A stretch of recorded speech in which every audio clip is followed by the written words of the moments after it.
Um, Starting on the 15th, so a week from tomorrow, right? The school is going to have an open house. It's going to be a lot of fun. You've probably have started to see signs and banners starting to show up around campus. It's going to be a really big to-do, a massive to-do, actually. So definitely keep it on your radar.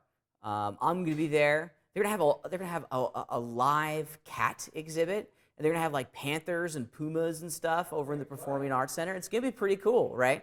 So start checking out the information. There's posters up all over campus that are beginning to advertise for the event. It should be a tremendous amount of fun. It's going to go from 1 to 5 on the 15th, so check it out. And apparently the chemistry department is going to blow some stuff up, which is always kind of fun, right? I'm always quite fascinated that the chemistry department has kind of laid claim to the idea that they're the only ones that are allowed to blow stuff up, right? Explosions, I guess, are inherently chemical, right? Hopefully, yeah.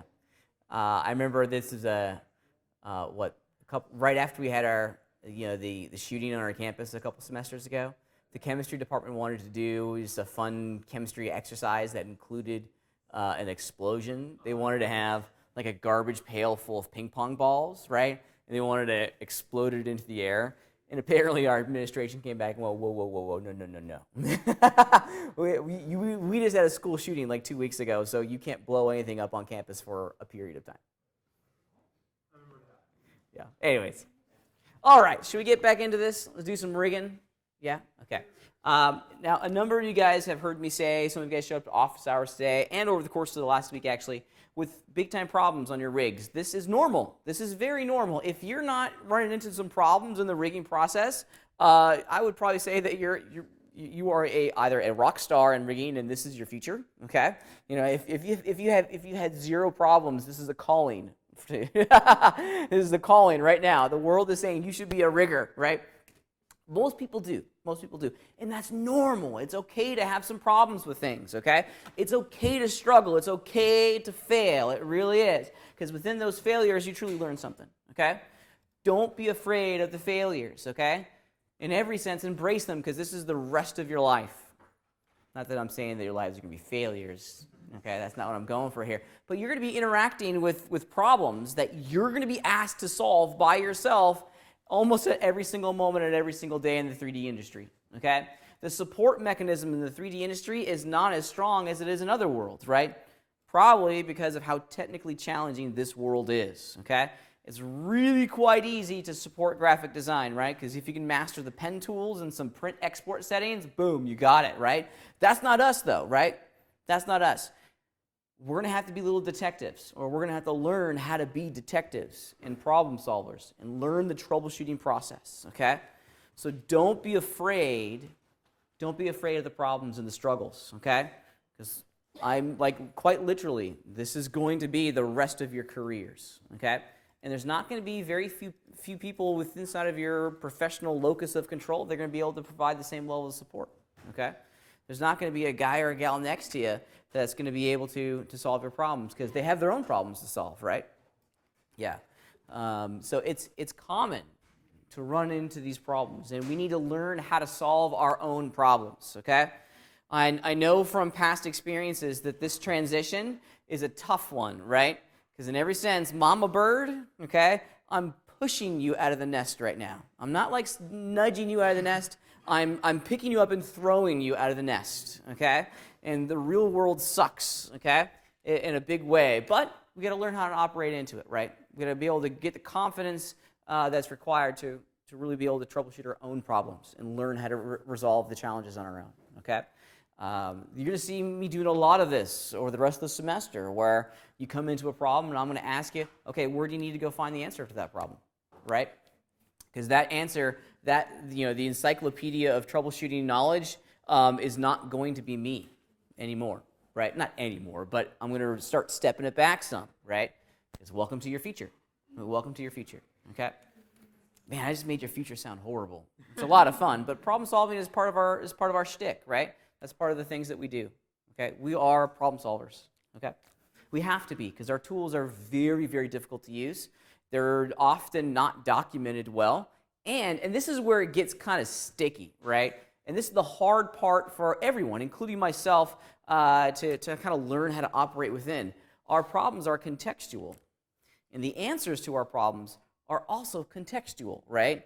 The answer to what we perceive as our problem is going to be on this example, right? We may be trying to make a red for a quadruped, but we find an example for a biped.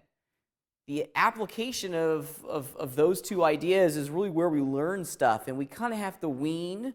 We have to extrapolate information from other problems that are not the same as ours and start applying all that information, and that's tough, okay? That's tough. It happens often, right? I remember I was working on a particle thing last semester, right? And I ran into a problem, and I started researching the answer to my problem, and I found an example that was similar, like maybe 15% similar to my situation with my 3D scene and with all the setup that I did, but it wasn't exact, right? It wasn't exact, and you're very rarely going to find an exact answer to your question, okay? Very rarely, because everything is contextual, right? All of our geometry is going to be different, right? I get a little pushback. Is this yours? I just want to make sure I don't tip it over. Whose drink is this? I don't know. Whose drink is that? This is about to turn into, no, actually, this is not about to turn into my drink, because that's way too much caffeine for me right now. I get a lot of pushback on paint weights, right? Everyone wants the answers on how to do paint weights, okay? There is no answers on paint weights, right? Because it's all contextual, okay? It's all contextual. How we do the paint weights on one mesh is going to be wholesale different than how we do paint weights on another mesh, right? Because the geometry is going to be different, the topology is going to be different, the shape and volume and form of that model is just going to be fundamentally different. So how do we learn it, right? We learn through experience, we learn through ideas, okay? And then we apply those ideas, those big thinking ideas, to each one of our contextual situations, okay? It's tough, it's hard, isn't it? Mm-hmm. Yeah, this is the tough part about computer graphics is living outside the safety net, right? 3D modeling and animation to a certain degree is kind of inside the realm of our safety net, right? But once we start stepping out into the more advanced areas of our production pipeline, we're working without a net 9 times out of 10, right? Great example. Localize this example. As you're coming in today, I said don't touch the machines because I'm running a test, right? I'm running into some problems with network rendering right now. There is no documentation on any of my problems. Zero. I've looked at every single resource that I can find online to help me figure out my network rendering issues. Nothing. I'm on my own. Okay, I'm working outside of any safety net. There is no net in this particular situation. So I'm having to run a whole bunch of tests that answer a specific question. And eventually I'm going to find the right little recipe where everything is going to work the exactly same. I'm going to understand this context. I want to be able to teach a master class in about 3 weeks on how to do network rendering. I've learned so much over the past couple weeks. It's going to be pretty great. And I actually haven't shared this with you guys yet, but my goal is to be able to turn this lab over the weekends into a render farm for you guys, right? Because when it gets time to do your final projects, the one big barrier that all of us are going to face is just render times, right? We have 26 machines in here that are sitting idle starting at 4:30 on a Friday afternoon, and they don't get used until 10 a.m. on Tuesday. So there's 4 full days there, or almost 4 full days there, where we can be rendering frames, right? Don't they restart though? I'm working on that to get stopped, okay? One of the things I've learned is that the auto script that fires off at midnight gets interrupted if the machine is rendering. Oh, really? Yeah. So I can render overnight now, which is kind of nice, and it won't delete all my frames and restart the machines. Yeah, which is good. Happy accident, right? I didn't know that. Thank you, Steve Jobs. Yeah. Anywho, let's jump back into it. I think I've stood on the soapbox long enough today and talked about all this jazz. It's like the Matrix. There is no spoon, right? There is no spoon. Yes, ma'am. Uh-huh.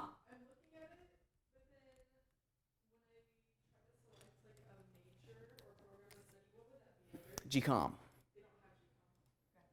Graphic communication? Really? Advanced technology?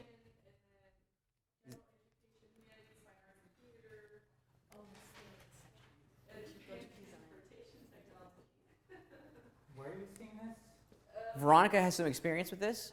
Ask her during the break, and we'll get all this kind of shuffled out, for sure. She's already done it. We have an expert here. It's like twice. You're trying to graduate, yeah. In all honesty, I've never actually filled out the online form, This is a 100% administrative procedure, and I know where to send you guys, but I've never actually walked and done the form itself, because I've never had to graduate from this college, okay? So here's the expert on the front row. And if Veronica can't answer your questions, which I'm sure she'll be able to do, just walk over there. They'll be able to. We're lucky that we're 10 feet from the people who are experts in this, okay? Which is nice. No problem. Okay. Should we jump in and do some rigging? Yeah, okay, great. So one of the things that I wanted to do today was to kind of go through this process again, right? It takes about a dozen times before it kind of sinks in, okay? It's like when you learn. Does anyone remember how to drive like an automatic or a manual transmission car? Does anyone learn how to drive a manual? I did, right? They're kind of going the way of the dodo bird, right? There's a couple things that are like totally evaporating from our planet. Payphones are one, right? How often do you see a payphone, right? They're pretty much gone. And manual transmission cars are just like poof, going away, right? The first two cars that I owned were manual, and they're awesome, by the way. I loved them, right? But learning how to drive a manual transmission car is an exercise of a lot of mini failures, right? Because you learn how to press the pedals the right way. Of course, where to put the gear shift. There's a relationship between the gas and the clutch and the brake pedal. And experience is the only teacher in this, right? Yeah. Rigging is not too dissimilar. You have to do it a whole bunch. You have to go through a lot of mini failures before you go, all right, now I kind of get it, right? Drive manual again, right? Well, it drives me absolutely crazy because I would love nothing more to own a manual transmission car again. But they're more expensive than an automatic transmission car, which is just like blows my mind, right? Yeah, isn't that nuts?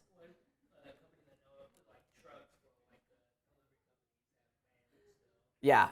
And you think that they would have automatics since they're going really fast. Yeah. No, it's still bad. Manual trucks get cheaper. Ugh.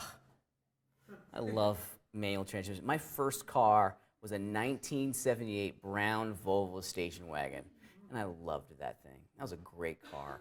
Loved it. It was a tank. Has anyone driven a Volvo before? It is the most uncool car on the face of the planet, right? Keep in mind, this is a brown Volvo station wagon. Brown, right?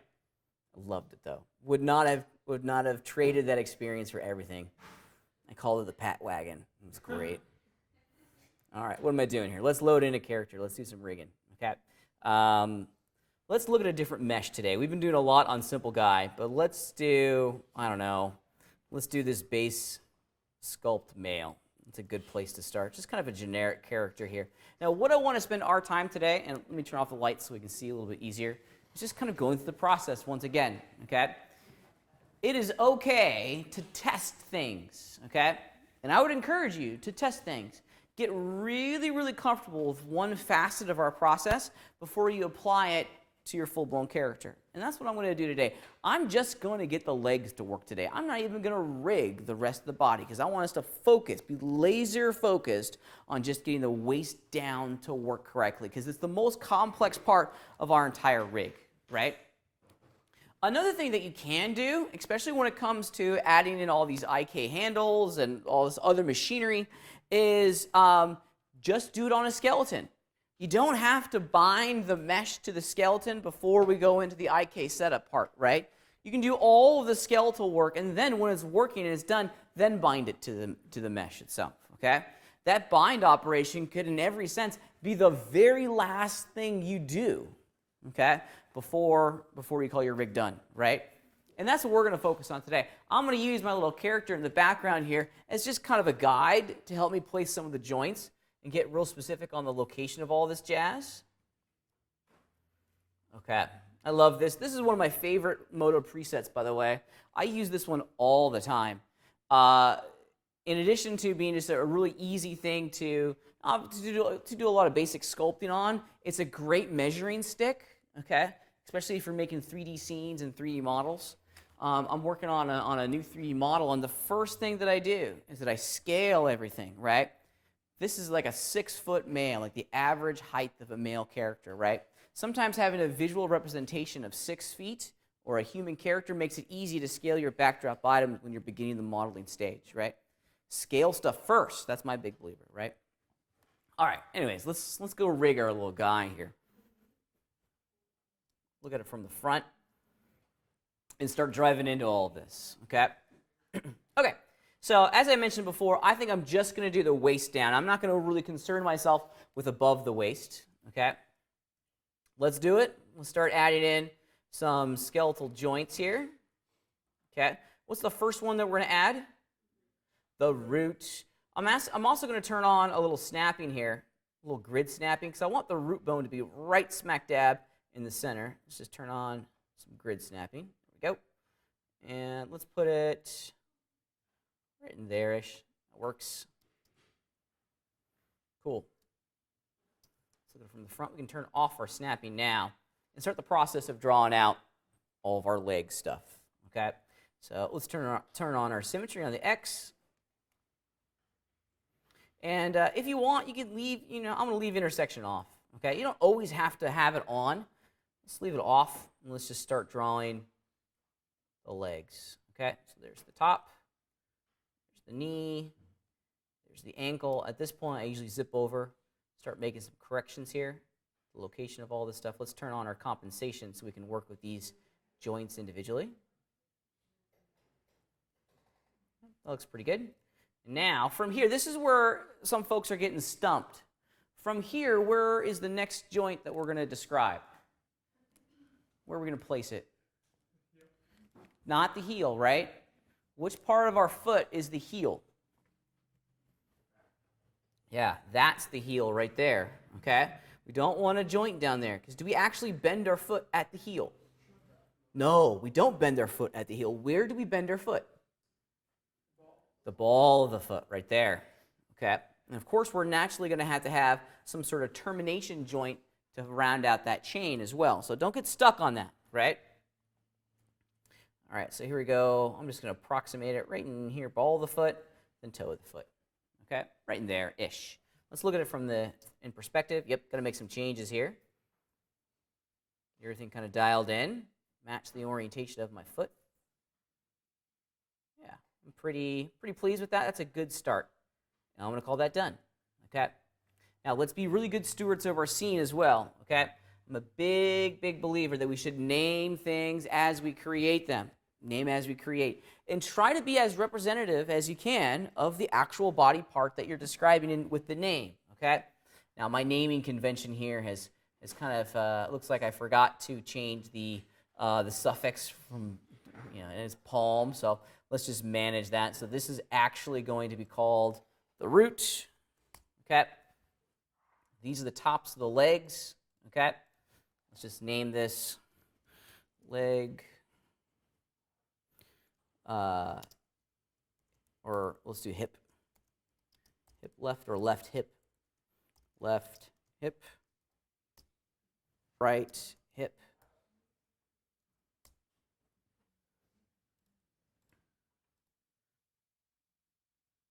Yeah, so this would be left knee.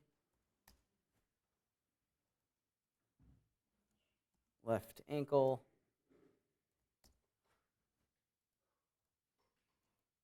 left ball, oops, and left toe. Naturally, you do the exact same thing for the right side as well. So hip, knee, ankle, ball, toe. Okay? Pretty easy. Pretty easy. Okay, so now that we got things now that we're starting to name things here a little bit more directly, what's the next step in this? Oops, did someone just knock something over? Perfect, thank you. This in itself is not a bad place to work, okay? Just with the skeleton on. You can do all of this just at the skeleton stage. You don't have to bind the mesh yet, okay? So what's the next step here? Enter setup mode. Yes, absolutely. Let's enter setup mode. Yoink.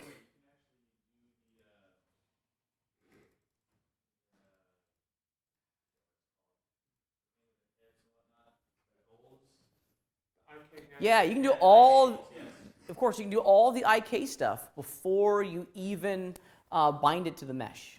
Okay, yeah, absolutely. And will it automatically apply it once you bind it? Absolutely, because the IK stuff is done at the skeleton. Remember, the mesh is just an empty shell, okay? What are we doing when we bind the geometry to the skeleton? Yeah. You're just telling polygons to go along for a ride. You got it. We're just telling the polygons to go along for the ride, right? When we bend the skeleton, the deformer that's created at the bind operation tells the geometry which way to go.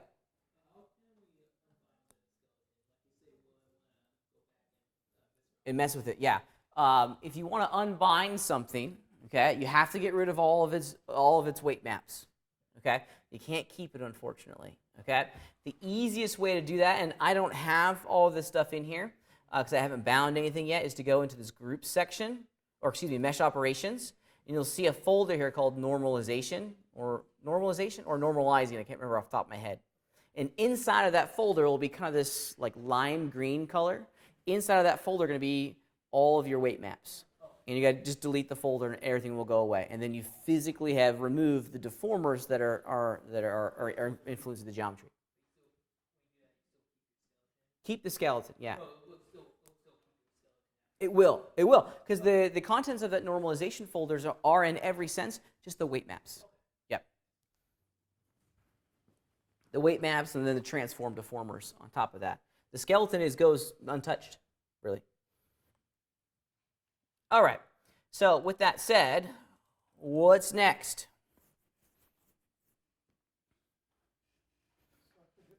Yeah, think globally. What are we trying to achieve here at this stage?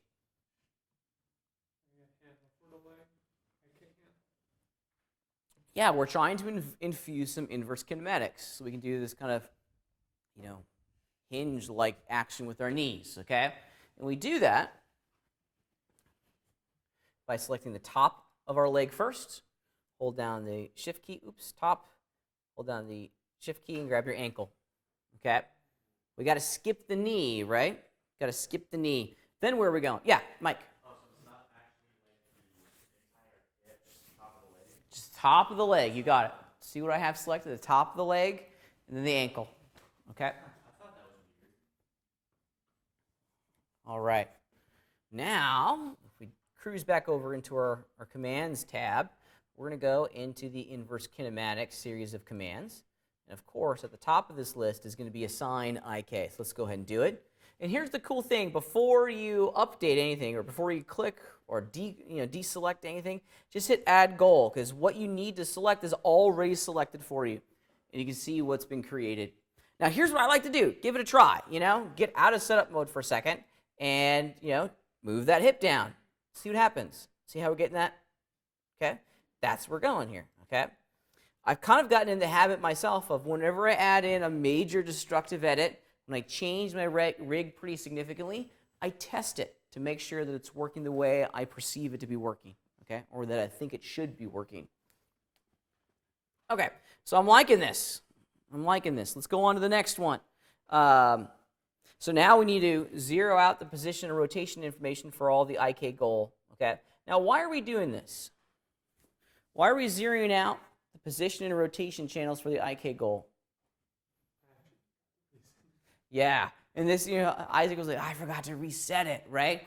This is one of those little steps that if you miss, it's going to compound. The problem is going to compound over the next series of steps, over the sequence, okay? I hate to say it, and I really, really do. If you literally miss one step in this sequence, your rig's going to explode, okay? And it's just fundamentally not going to work. This is why we got to do it 8 or 9 times, okay? And why it's important to test things as we go. Because the moment we test something, we can really kind of draw focus to if something's not working. Okay, we zero out the transformations on our IK goal to make sure that the computer understands that its current location inside of our three-dimensional scene is like its new resting pose. It's like its new home. This is the default location, if you will, for this item inside of our three-dimensional scene. So let's just do it real fast. I'm going to zero out the position, zero out the rotation. I try to get real specific. I very rarely do zero all, right?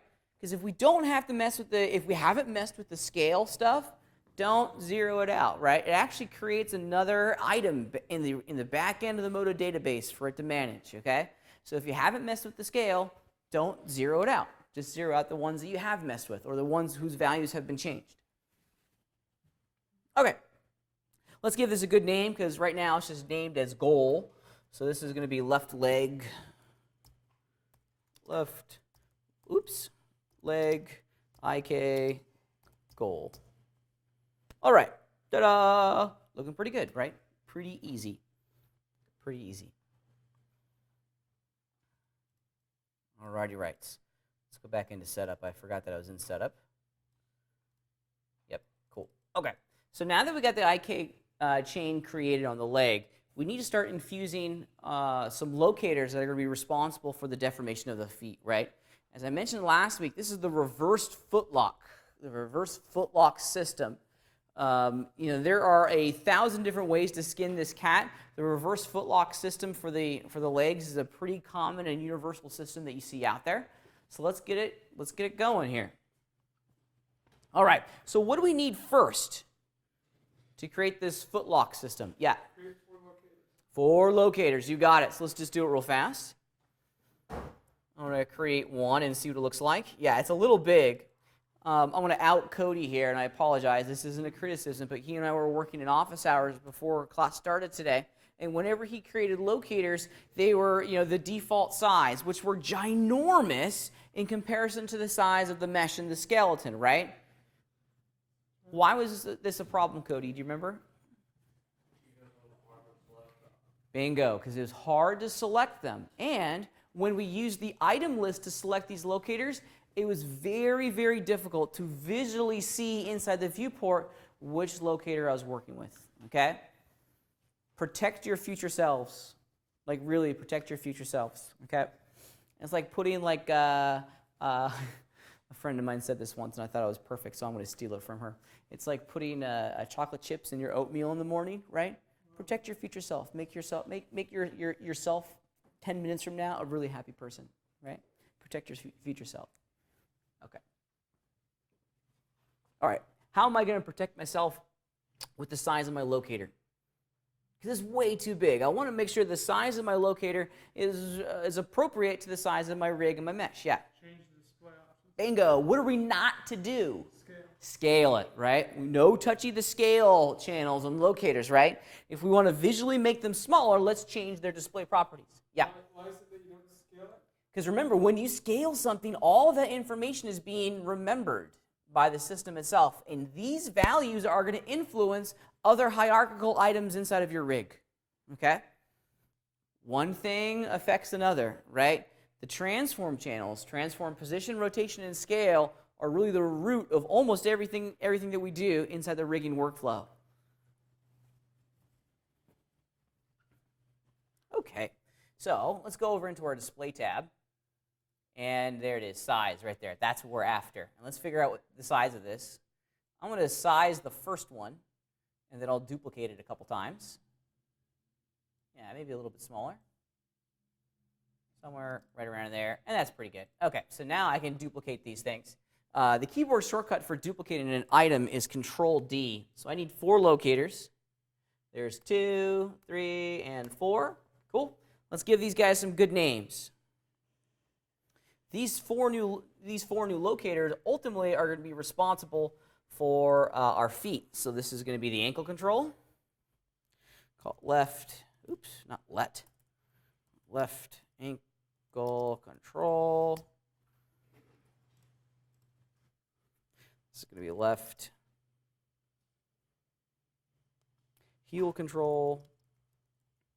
Of course, this next one is going to be left ball control and then toe control. Left ball control, left toe control. Okay, so these locators, even though, I think it's really important that we remember our naming convention here too. If I'm putting the word control in the name of a locator, what do you think its function in the larger scheme of things is really going to be? Yeah. To control part of our rig, right? Not all locators are going to be control points. Sometimes we add a locator into the rig that serves a much larger purpose. Go back in time to the rig for our train wheels, right? Half the locators that we created were just capturing position information for us, right? Or influence another locator. We didn't actually use them to control the rig. Okay. Okay. With all of this stuff done, now we got to get them into position, right? So we create them, we name them. Now let's get them in position. And luckily for us, the match position drop action inside the Moto system is going to be our guy here. It's going to make it go really fast. So drop actions. Let's just do match position. And we can start placing these where we want them to go. Okay. So let's grab the ankle, and all 4 of my locators are basically in this exact same spot right here. So I got to be careful. I can't left click and drag from the viewport onto the bone because I may accidentally select the wrong locator. So here's Pat's tip of the day. You can absolutely, can and should, left click and drag from the item list over into the viewport. The drop action will still be honored, and the same function will be fired off. So let's just do it. Yoink, there's ankle control, okay? Now heel control is going to go in a slightly different spot, right? Where's heel control going to go? Yeah, behind the foot. So initially, we're going to drag and drop it onto the ball, but then we're going to move it back. Whoops, and it went crazy because I'm all zoomed in. Let's turn on my mesh real fast just to get a good target as to where this is going to go. Right around in there. That's a good spot for it. I could probably even, yeah, I'm gonna leave it there. Actually, let's do this. Let's move it this way too. So it's really kind of in the heel. Okay, rock and roll. I'm liking this. Let's keep cruising. So we did ankle, we did the heel, the ball control. This one's easy. That one's just gonna go right there. And the toe control, as one might imagine, is gonna go out over here for the toe. Okay. Rock and roll. That part of our job is done.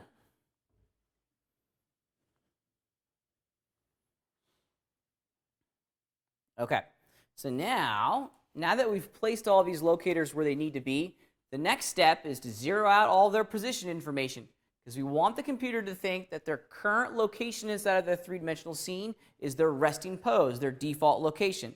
Every time we move an item, that transform information is preserved. We want to basically return these values to 0 over here in our channel boxes, but not have them return to the origin.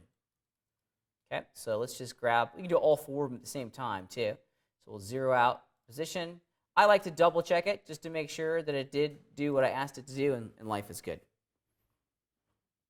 Okay. So we've created the locators. We've named them. We've put them in position and zeroed out all of their transforms. Now it's time to physically create the hierarchy, okay?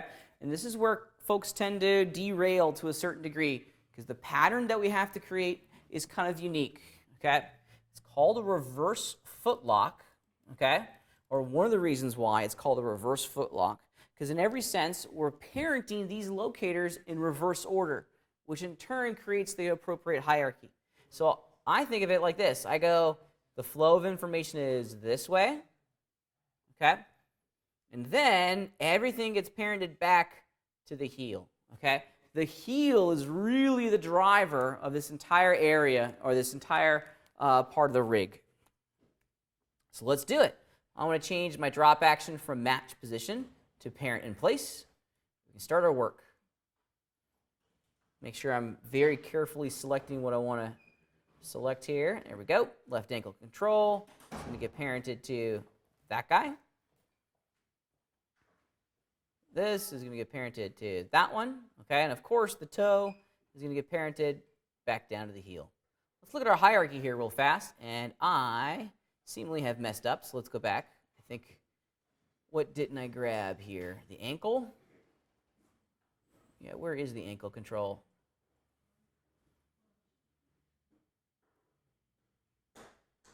Oops, I parented the left ankle control to the mesh, which isn't what I wanted. That's not going to work. Let's try this again. However, this time, let's turn off my mesh. Haha! I'm going to make the display size of this just a little bit bigger, so I got something to grab. There we go. Ankle to ball.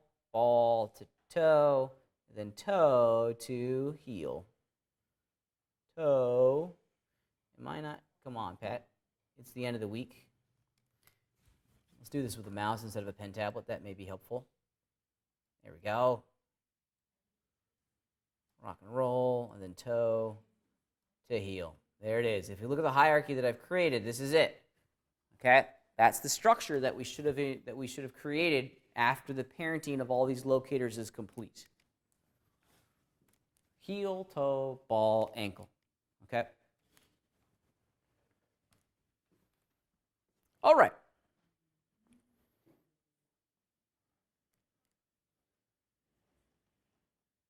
All right. Now that we've parented all the locators together, we have to infuse a couple constraints in here to get the system to work correctly. Okay?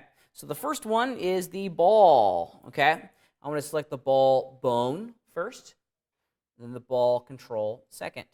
By selecting the bone first, in every sense, we're making it the child member of this operation. Now we can add the constraints, which is found inside of the Setup tab. And we're going to do the, they're not found inside of the Setup tab. They're in modifiers, many apologies. We're going to do a position constraint. There we go. The next one is that we have to make a directional constraint between the ball joint and the toe locator. Okay? So ball joint, toe locator. It's going to be a directional constraint.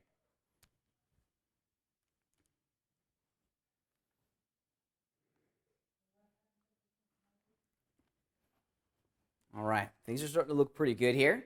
Now we got to get that IK handle into the mix, because if we were just to move things around as is, grabbing the heel and translating it up it's going to move the entire hierarchy except for the IK handle. Okay, and we want that IK handle, that IK goal to move, that thing, when I move the heel up and down.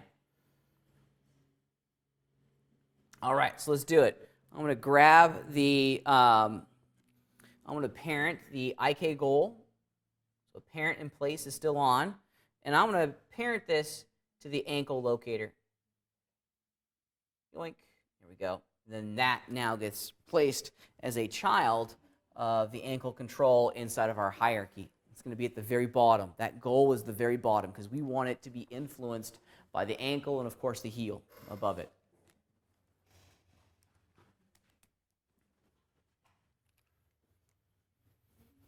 Okay. All right. If we test it now, we move the heel. Dun, dun, dun, dun, that's what we're after, right? This is kind of the target here, the goal. I move the heel up, things move, okay? In addition, if I grab the top here and move them down, it moves the way I want, okay? Alrighty, wrapped. So, in order for the foot to continue to work correctly, we have to give it its own local understanding of what up is. That's kind of what an up vector really does. It kind of defines that, hey, no matter which way we twist the foot, I want it to understand where up is. Okay? That way, and it's kind of hard to visualize. So if this is like the heel of my foot and this is like the toe of my foot, clearly we don't want our feet to do this, right? We don't want the feet to twist down its own kind of local chain. We don't want any of this action. Last time I checked, when we move our foot, we want it to always be a flat plane, right? Twisting like this is good, and we want it to bend like that, right? This up vector is going to ensure that it doesn't twist like this, okay? That it's all going to move and rotate together because it's going to have its own local understanding of what up is, and we define that through a locator. Okay? So let's create a new locator. Let's give it a good name. I'm going to call this left foot up vector. There we go. And now we need to get this into place here. I'm going to change my drop action to match position. Let's make it a little bit smaller too, visibly smaller. We don't need it to be gigantor. There we go. Awesome. My drop action is match position, and here's what I'm going to do. I'm going to match it to the ball of the foot. I'm going to move it up, kind of in the center, something like that. Just kind of generally out of the way. Yeah, that's good. Yep, somewhere right around in there. That's probably pretty good. All right, rock and roll.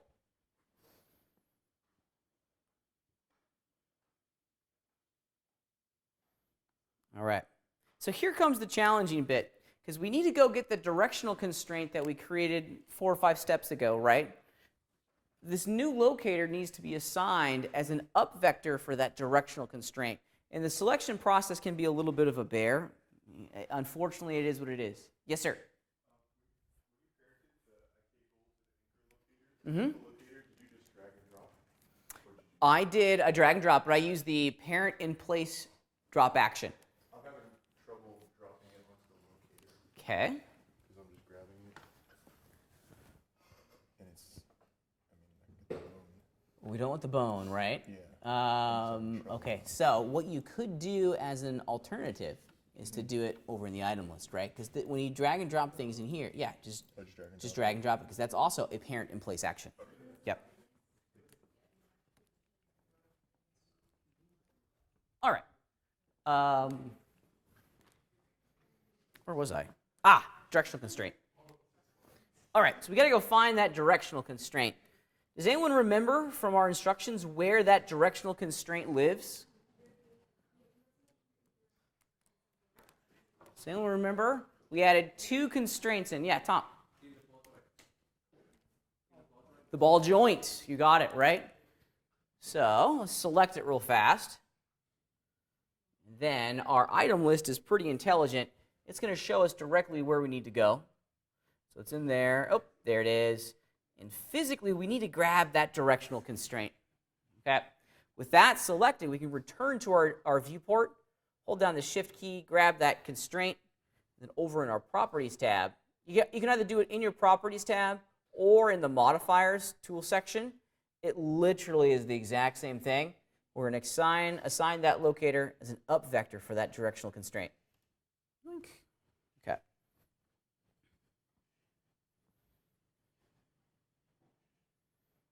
Okay, and then we need to make sure that, this up vector locator is part of our hierarchy. So let's change our drop action back to parent in place. And we're going to parent this to the toe control locator. Right there. Let's test it real fast. Let's get out of setup mode. Grab the locator that represents my heel. Yeah, rock and roll. Now we're getting somewhere, right? I'm able to do this. Great. Cool. I'm also able to go in here, start rotating it like that if I wanted to. This toe one's pretty great because now we can do that. Okay. Grab this one in here, bend it some more like this way. It's good stuff. Okay. Question? Yeah, go ahead. What are we parenting the toe again? The up vector. That's the toe controller. No, the toe control locator.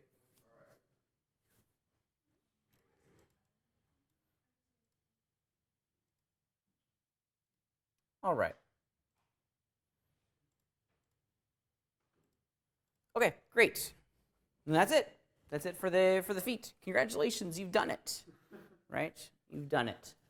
Now the next bit, this is where it gets a little bit more challenging, but it's the final stage of the waist down area of our rig itself.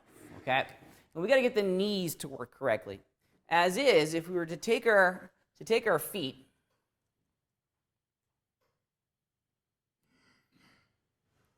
yoink. See how we lose a tremendous amount of control here?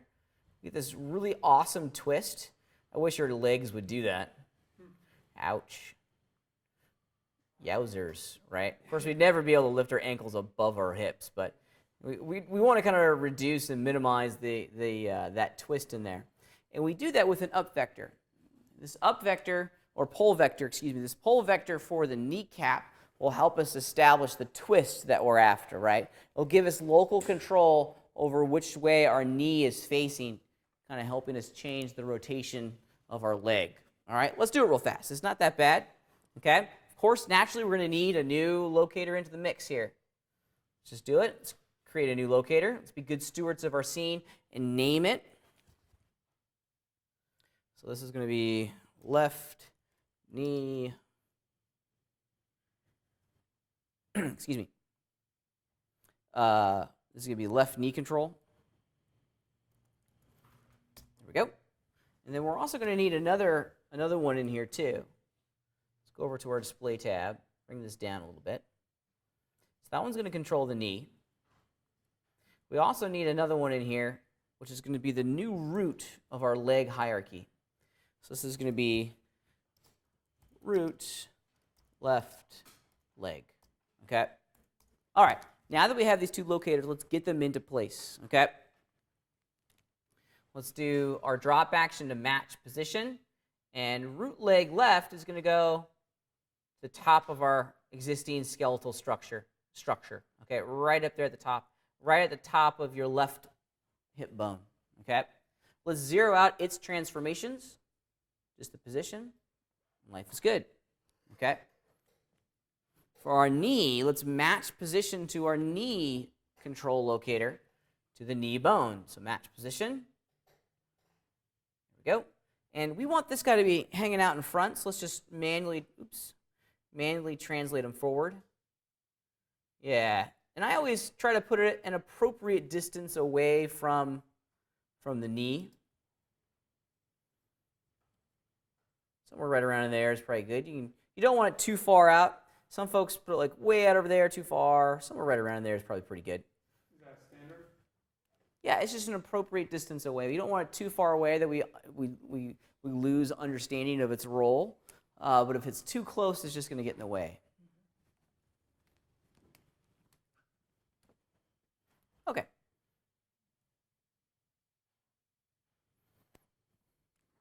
And of course, we're going to have to zero out its positions as well. There we go. All right. Okay. Now we need to start making a connection between this new locator at the top, which will eventually be the root of our leg, and our IK goal. And in every sense, what we're trying to do here is that we're trying to make sure that this locator up here is always pointing towards the direction of our IK goal, and we'll do that just with a directional constraint. Okay?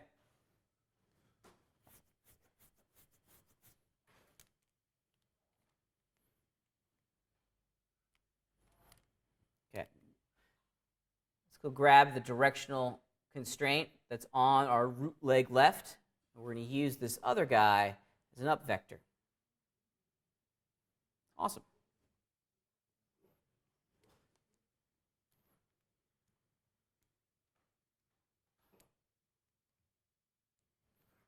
Okay. Now this root, let's test it real fast before we go any further. I probably should have been doing this in setup mode, but we're good. We're good. And this is really the target here. This is the goal. Oops. Yeah, something's not right. I must have misfired. Let's just be real certain. Let's go back in time here. This is why we test things, right? Let's see where we are here. Yep. Go. Cool.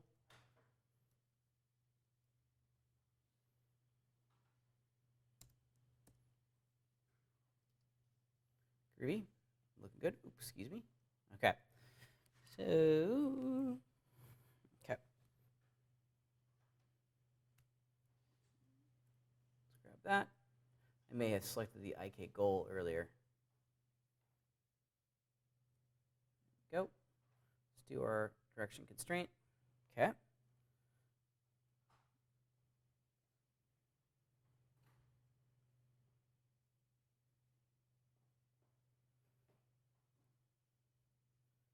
Move that up. Then we should be able to move this around. Now, something's not right here. Well, it's not going to work until we parent it in pack. Yeah, because right now, this locator isn't a member of a hierarchy. So let's get that. I got ahead of myself with my testing. Things are as they should be. Let's get this entire structure now for our entire leg where it needs to be parented to this new root leg left, right? This new locator, the one that we put at the top of our leg, and we did a directional constraint down towards the IK goal, is going to be the parent of the entire leg structure, okay? We want it to be controlling everything. let's get it ironed in here. Okay, so let's just collapse some of this stuff. So here's the existing structure for our leg. There it is. Okay. So there's a couple ways that you can do this. What would be some of those methods? Yeah. You parent the left leg to the thing directly above, and then you place the leg into it. Great suggestion. I love it. And that would absolutely work. So that what was just explained was take this guy, right? Parent him to the root, boom, and then take left hip, parent it that way. Mission accomplished. Okay, that actually works. And now let's see. Yep. And then, yep, mission accomplished. Okay, that's what we're after. Awesome. That's a great way of working. Let's see if there's another way we can do it through drop actions, because sometimes parenting things into our hierarchy can be a little bit confusing, especially if you don't know what things are named. Let me just make sure that yep, okay, great. So another way that we can do it is use that insert in place, because we have an existing hierarchy already established, right? What if we did insert? We want to place this element into an existing hierarchy. Let's give it a try here. So let's change our drop action from match position to insert in place. And now I'm going to very carefully grab this new locator, place it on top of the bone, and mission accomplished. The exact same function has been fired off. Kind of saves us a step. Yep. Let's see if it works.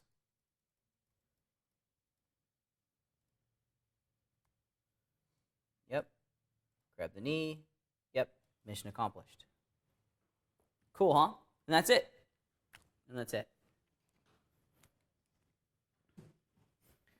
Questions on this sequence? Here's what I want you to do, okay? Let's practice this together.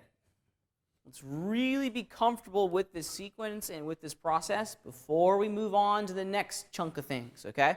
Because there's some more things that we're going to have to create inside of our rig to make all this stuff working correctly, right? We have to start defining some control points, some dials for our animators to touch and to grab, right? Because we don't want them touching the bones. We only want them touching the control surfaces, okay? So we have some work in there in that idea that we need to continue finishing. So let's just work for 10 or 15 minutes and see if we can get through this stage before we advance on to the next one. Does that make sense? Okay, let's get to work. I'll answer questions. Give me 2 seconds. I'll walk around and answer questions, okay?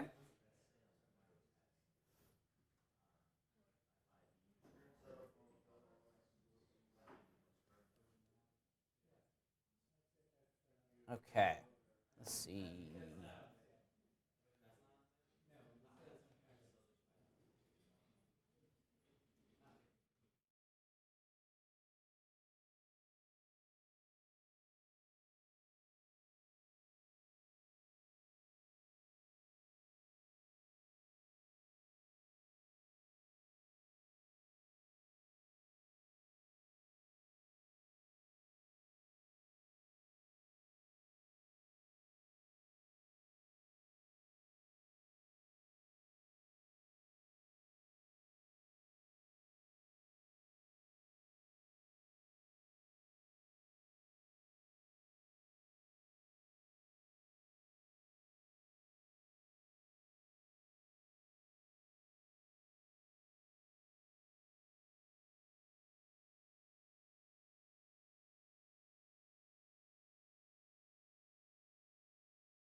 Okay, so while you guys were busy working and troubleshooting all of your stuff, okay, and it looks like we're kind of getting through this stuff. You know, we're getting more comfortable with this process, right? The more we do it, the easier it is going to become to create all this stuff. I wanted to spend some time today kind of revisiting some ideas about hierarchies, okay, especially when it comes to working with skeleton hierarchies. While you guys were busy working away, I just created a couple simple little hierarchies, and I wanted to showcase what I've been doing here, okay?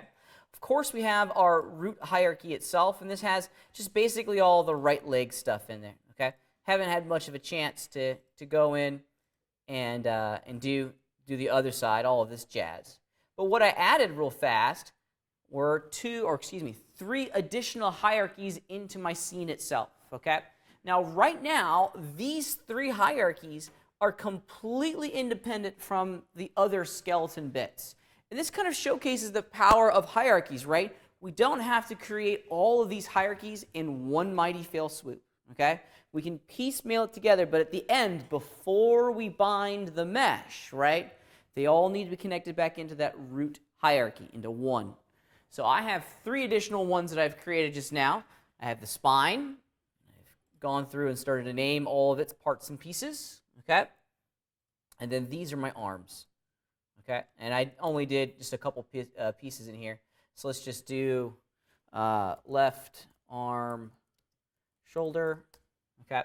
It's good to name as you go. Otherwise, you'll get really confused. And be consistent with your naming convention. Left arm, elbow.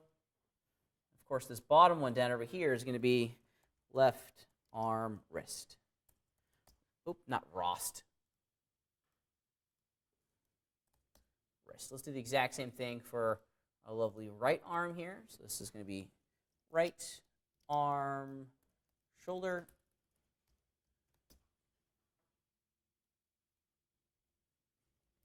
Right arm, elbow. Right arm, wrist. Okay, so when you're defining naming conventions, what are probably some good rules, some good ideas to follow? What are our pirate laws when it comes to naming conventions? I'm like really into Pirates of the Caribbean all of a sudden. It's kind of crazy. In my other classes, I play music while they're doing their lab work, right? And I've really gotten, I think I've even done it a couple times in here. And I will in the future because we're going to be advancing out of this rigging stuff here momentarily, right? And I've been playing movie music, right?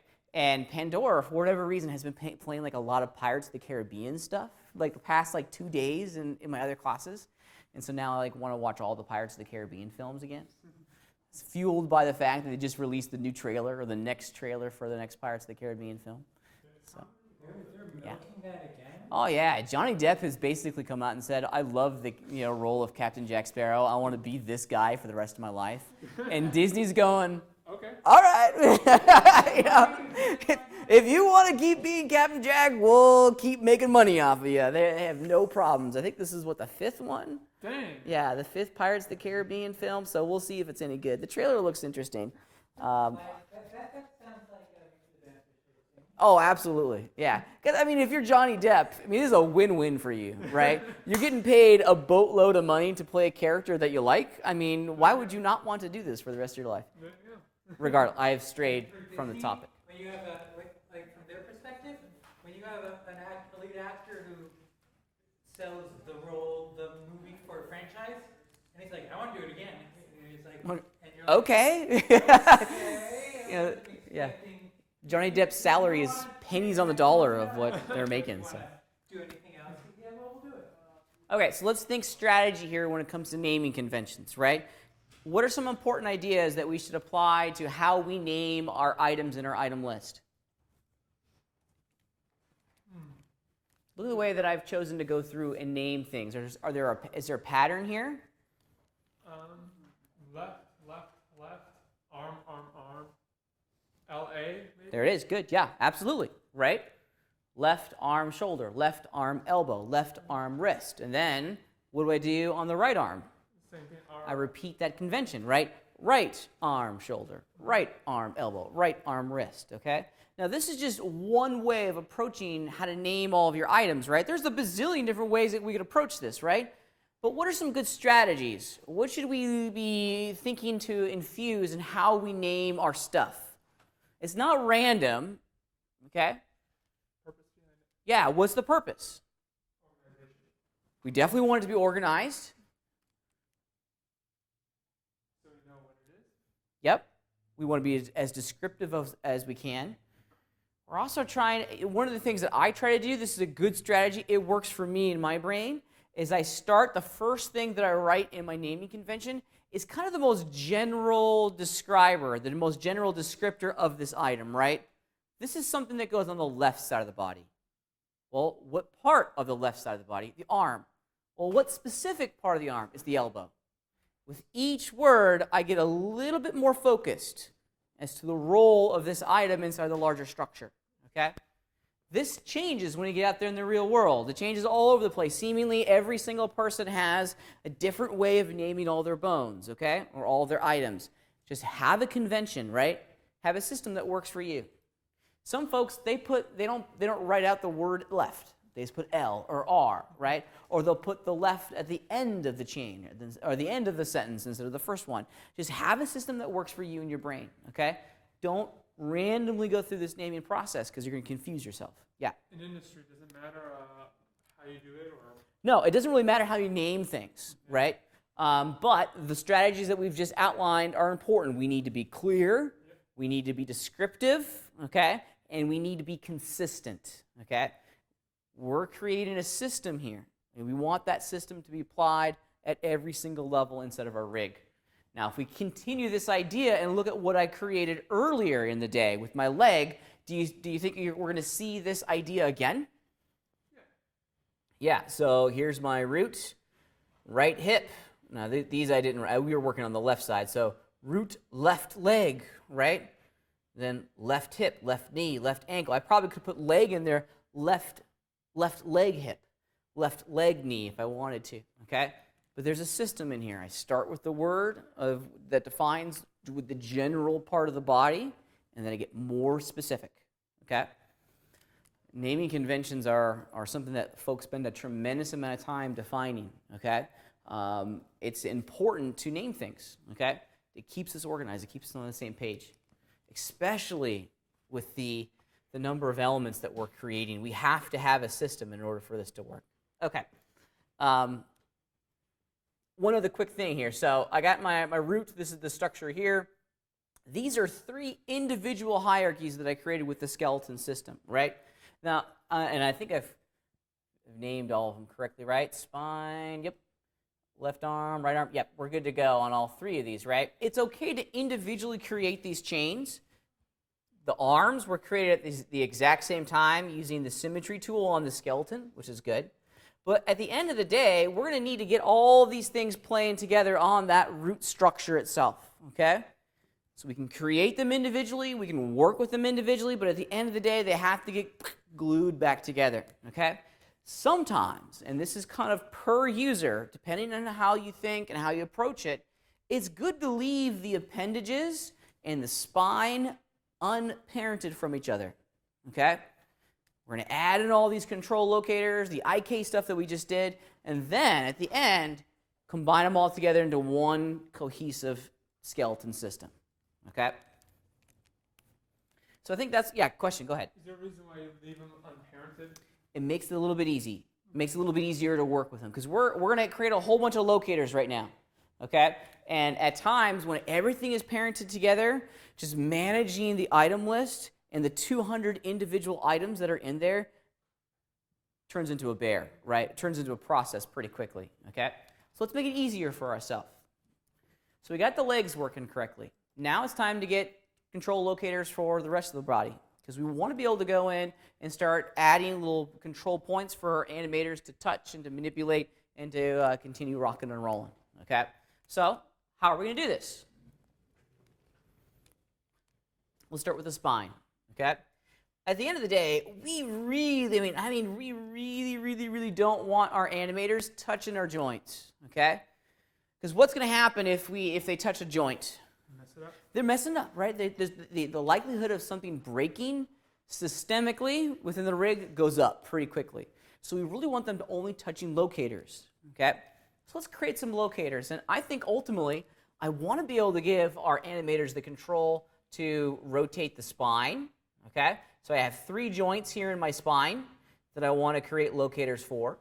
I also want to be able to create some sort of system for the head and for the neck, because if we think about it, of course, we're going to want it to be able to rotate our head like this, okay? And also do this up and down with our head. And those neck joints are going to have an influence. Oh, I just made myself dizzy. That wasn't good. Those neck joints are going to have an influence on how we deform that area of our character, okay?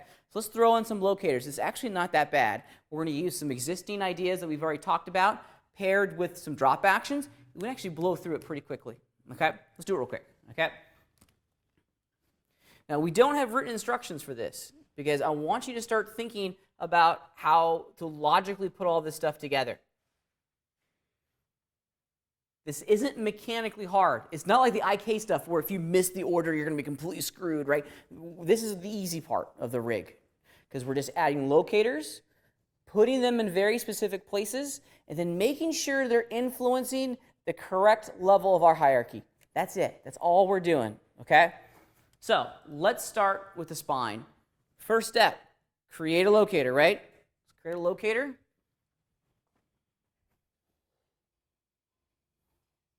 Create a locator. Let's give it a good name. I always name them before I even jump off the line here. This is going to be spine 01 control, okay? Some folks do this when they put control surfaces in here, and this is fine. Something that I see often out there in industry. They'll do this.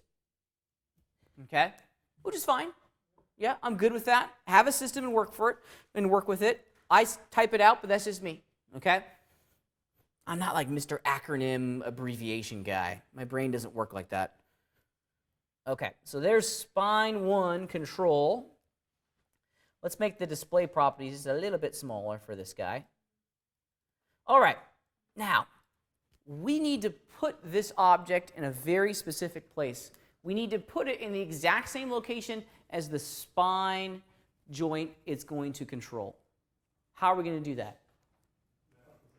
Yeah, match position, right? Just like we did earlier with the feet. Match position is going to be our guy. So let's just do it. Drop action to match position. Now I'm simply just going to drag and drop. Boom, and there it is. Ha ha ha. Okay, great. What's next, do you think?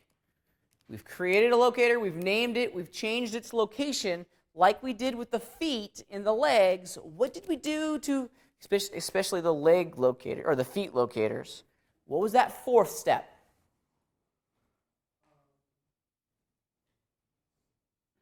We want the computer to think that its current location is its new home, right?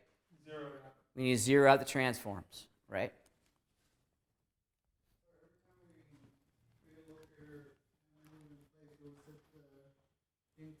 Zero it out. You got it. Zero out the transforms, okay? Because we don't want this transform information in the system anymore. We want the computer to think that that location right there in our 3D space is its new resting position, if you will. Okay, cool. All right. So we've created a locator. We've named it. We've changed its location, and then we've zeroed out its transformations. The 5th part of this is to define its influence. Okay? What do we want this locator to control? What item do we want it to control?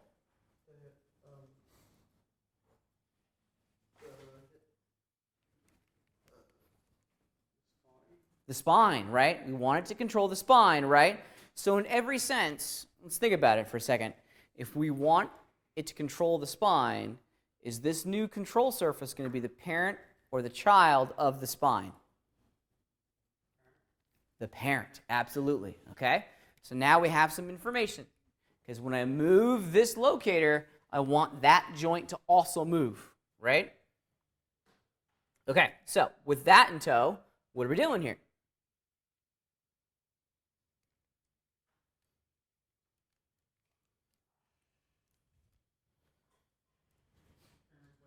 Parent in place. Now, we can do it in the item list, or we can do it in the viewport, right?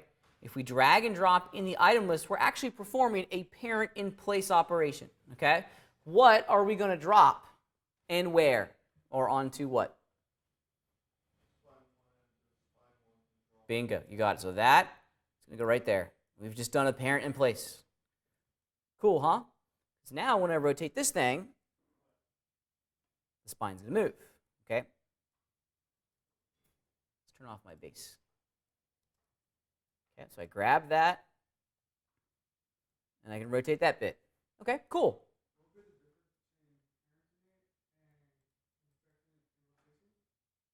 I'm sorry, can you say that again?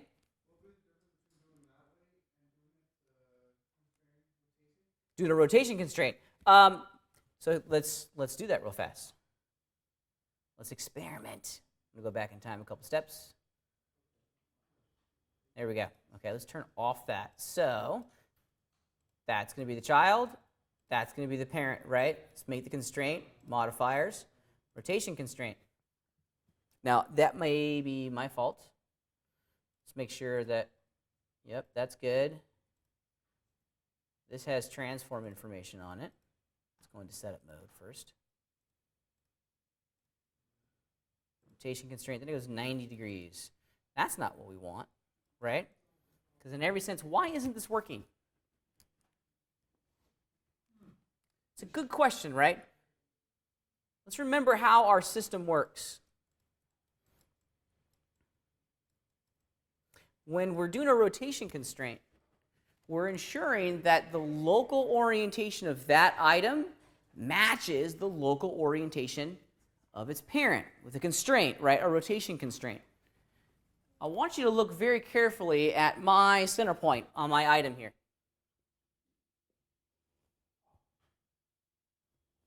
Isaac, say it again? It's off. It's off, right? It's not globally aligned, right?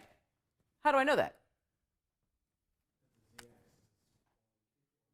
You got it. Yeah, the z-axis is pointing up where, yeah, it's been rotated. No, that, but the red axis Is pointing where the z-axis should go. This is fine, right? This is actually okay. This is not bad. This happens often with joints, okay? That they're not going to be aligned to the global orientation of the XYZ axis, okay? So keep that in mind for a second. That right now, the local z of our joint is facing up. Okay? Now, our locator, our control locator, how is it different? Let me select it real fast. So it's lined up perfectly, right?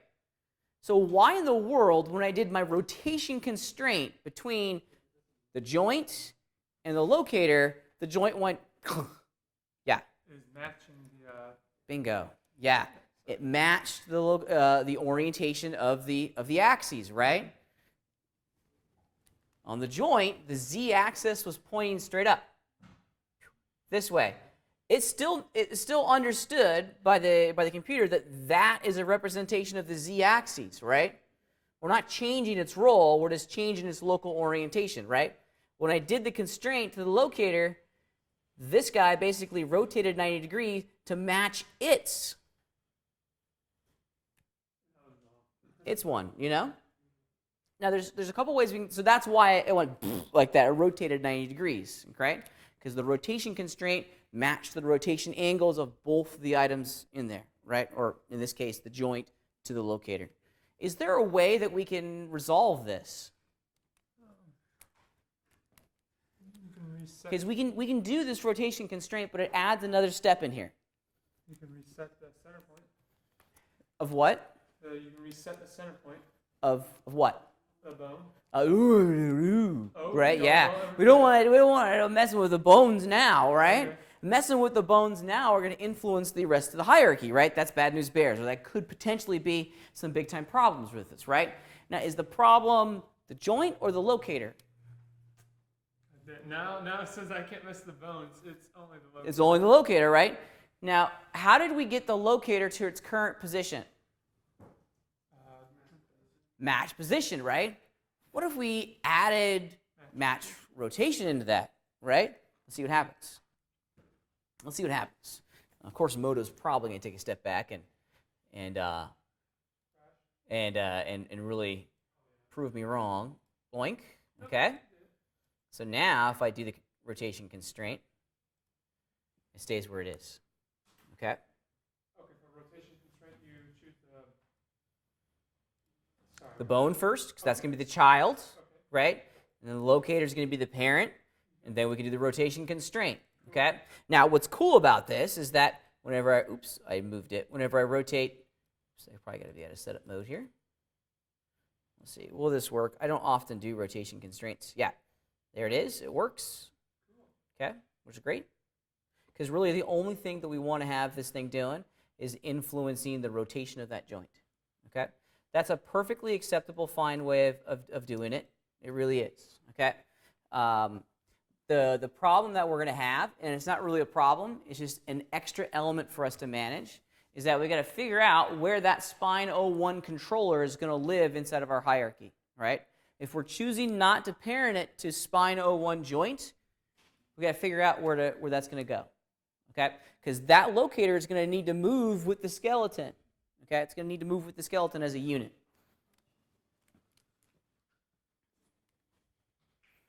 Let's continue this process here, okay? Because you can leave it right there as is. That's fine. Now, if you choose to do the patient constraint method, let me show you a handy-dandy way of making this easy to manage, right? Because if we put our mesh back in here, that, I really would, I don't want my animator getting anywhere close to the mesh or the joints, right? So what can I do to this locator to continue defining maybe its position inside the scene? This is a cool one. This is a really cool one. Really what I want to have here is that I want to have the control points for the spine be like kind of back over here. Okay? Now I can't change their location, right? I can't do that because that's going to mess up their transformations and it's going to mess up the rig. Well, with the rotation one, we actually can. Huh? Whoa. That purple line is a representation of the relationship, right? If I rotate it, it's still going to work. Okay? Let me show you one thing. This is kind of neat. I'm going to leave the locator as is. And then if we go into the locator display properties, check this action out. Let's give it a custom shape. Okay? And in doing so, let's not make it a box. Let's make it just let's make it a circle. Let's align it to the the y-axis. There we go. Of course, we're going to make the radius of that circle much smaller.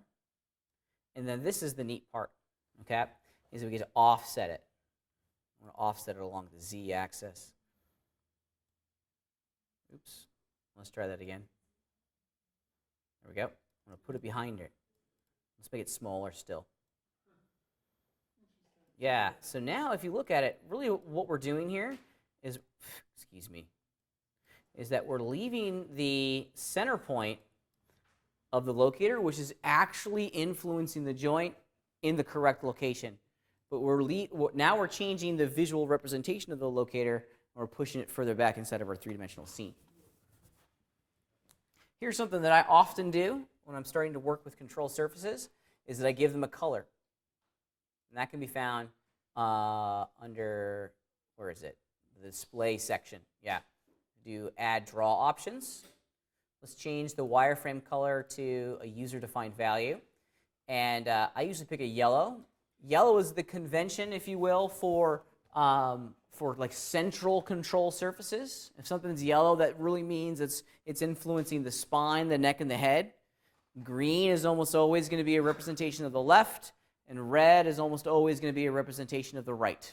Okay? Colors that you constantly see out there in the real world. Okay? So I want to make all of my spine control locators yellow.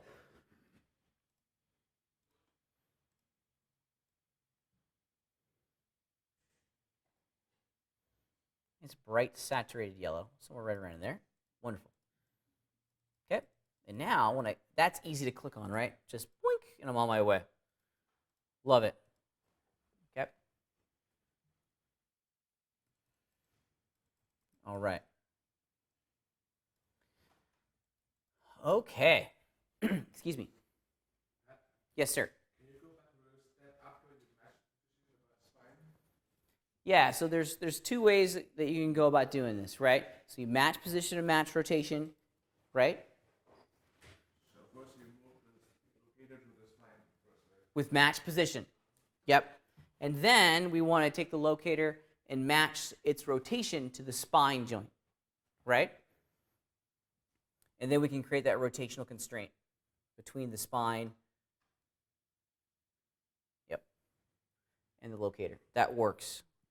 That works.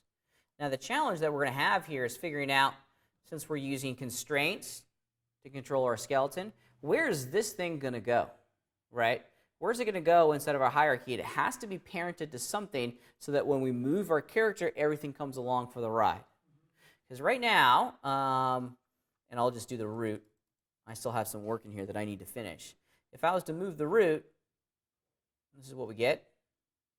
I want, this leg here isn't parented to the root yet, which is why it's staying static. The right leg is.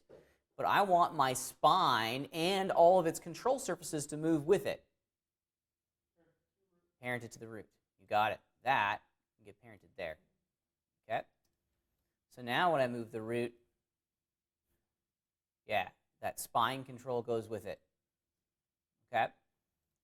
Since we're here, now I mentioned earlier that the reason I'm leaving these unhooked at the moment is just to help visualize and understand how all of these elements are going to go in. We're going to hook everything up at the end, okay? But think about the concepts. We're creating locators. We're matching their position to an existing joint. We're matching their rotation to an existing joint, okay? And then we're creating the relationship either with a constraint or a parent-child operation, okay? Yes, ma'am.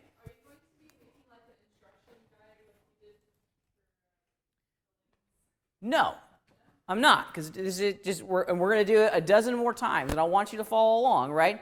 Because this is we're doing the exact same thing over and over and over and over again, right? I'm live streaming this too, so if you want a visual refresher, you'll have that, okay? But it's conceptually this is the exact same thing over and over and over again, okay?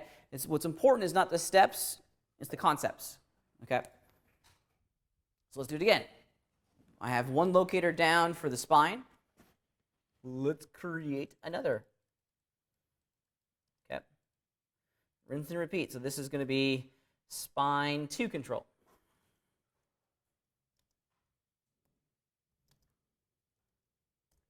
Groovy. Okay. So let's do match position. Drag and drop it onto spine 2. Let's do match rotation. Thank you. That would have been, well, it would have done a single thing actually, but that's what I want. Awesome. Groovy. Now we can make the rotational constraint between that joint and that locator, right? Child, parent, rotation constraint. Okay? Let's change its display properties to match its friend down over here. Excuse me. So we'll add some draw options, change the color.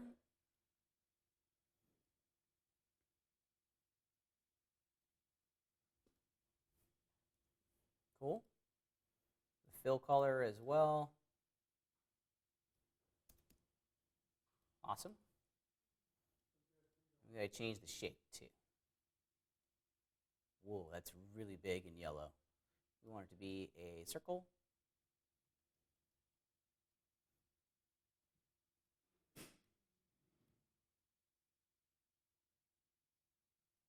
Let's change its offset value too. Now these offset values are coming from, from its local understanding of the XYZ axis, which is why they're kind of strange.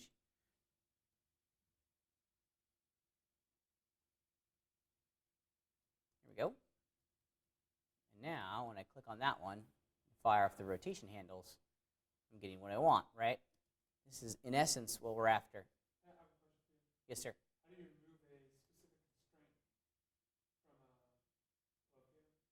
So the question was, how do I remove a specific constraint? And this is the cool thing about working with constraints, is just simply deleting it from the item list is going to remove it. The challenge is finding the item that it's constrained to, in my case, spine 2. Select it, Hit the delete key. Bye-bye.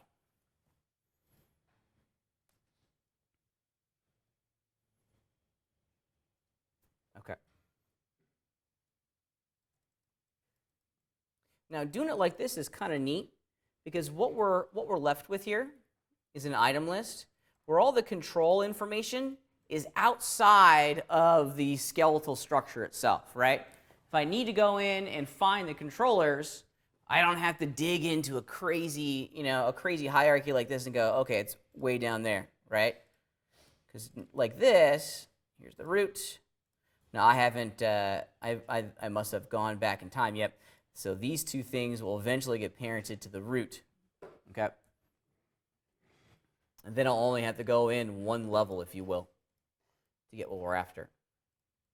Okay, rinse and repeat. Let's do it one more time. Let's create a locator. Define its role, spine 03 control. Roger. Change its drop action to match position. And it's that little guy way up there. Match rotation too. There we go. And now we can go in and start establishing its relationship. Child, parent, rotation constraint, rock and roll. And now we can change the way it looks. That's a big block. Mm-hmm.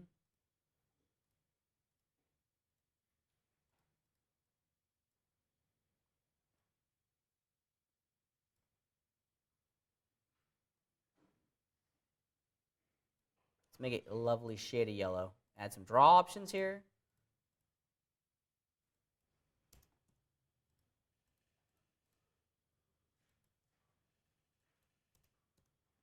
There we go. And now when we click on it, you can rotate that part of the spine. Oops. Why is that one not working? That one's rotating some stuff. I may have double clicked on something. Oh, did I delete that? I deleted that. Yeah, that was my fault.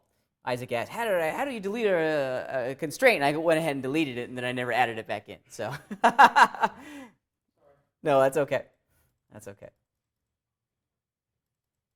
Now, one of the cool things about these locators and these control surfaces that we're creating is how Moto allows us to add some information there. And I actually like doing this. This label function is kind of neat. Okay? Let's see, which one are we on right now? We are on spine 3. You can actually write spine, 03 in there. And then you can also get a label offset. Let's do it here.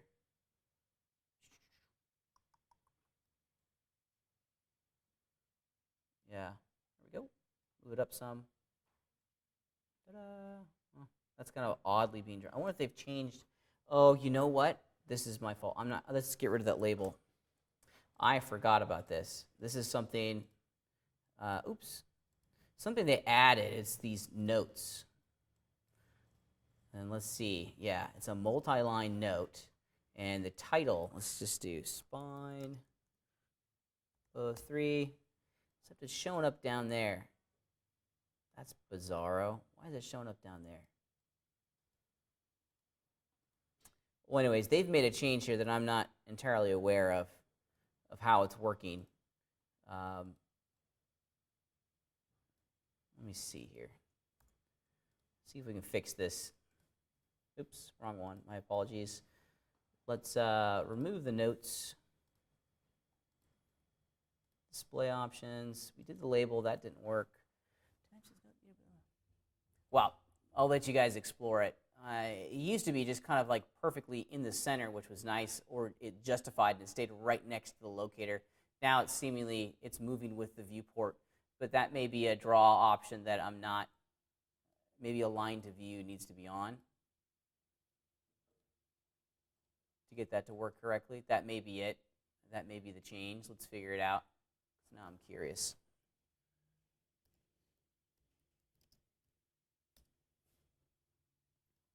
Show label. Yeah, no, it's separating. It's keeping its same relative position inside of screen space, I think.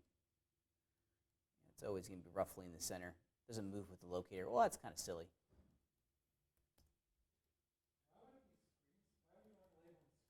I don't know. Yeah, I really don't know. It used to be just glued to the locator, and it was fantastic. Now they've made a change. All right. One other thing that I'm going to suggest that you guys do, especially with these locators, okay? And this is actually kind of neat. You know, what is the when I click on one of these control locators, what ultimately do I want to do in here? What exclusively am I doing to that control point? Which command? Because there's really only one that we're going to be firing off, right? Rotation. We're only ever going to be rotating those joints, right? So it'd be nice to be able to go in and say, hey, only activate the rotation tool when I click on this thing, right? And we can do that pretty easily. Does anyone remember where we go to do this? Oh my God, you're exercising something. I know. How about that, right? How dare we go back a couple weeks in time? I think it's under assembly. Yes, it is under assembly, for sure, right? And specifically, it's this utility section in the command that we're going to fire off, okay? Whatever we put in here is going to be activated the moment that we touch this locator, right? So let's do transform rotate. That's cool, I like that. So now, bloop, I click on it, and we just get item rotation. And rotate it. That one's not paired to anything at the moment because I didn't go back in and add the constraint. I am not in setup mode.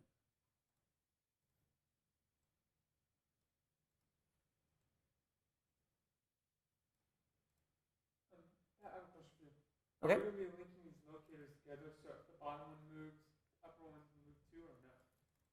Yeah, so that's the next challenge, right? Is getting all of them to work together as a unit and to move with the root of our body. Yeah, because right now, if I grab the root, okay, and I fired off the move tool, yeah, we only got one coming along for the ride, but these others aren't, okay? So I need to get them all kind of linked in. There's nothing except for spine, even spine 1.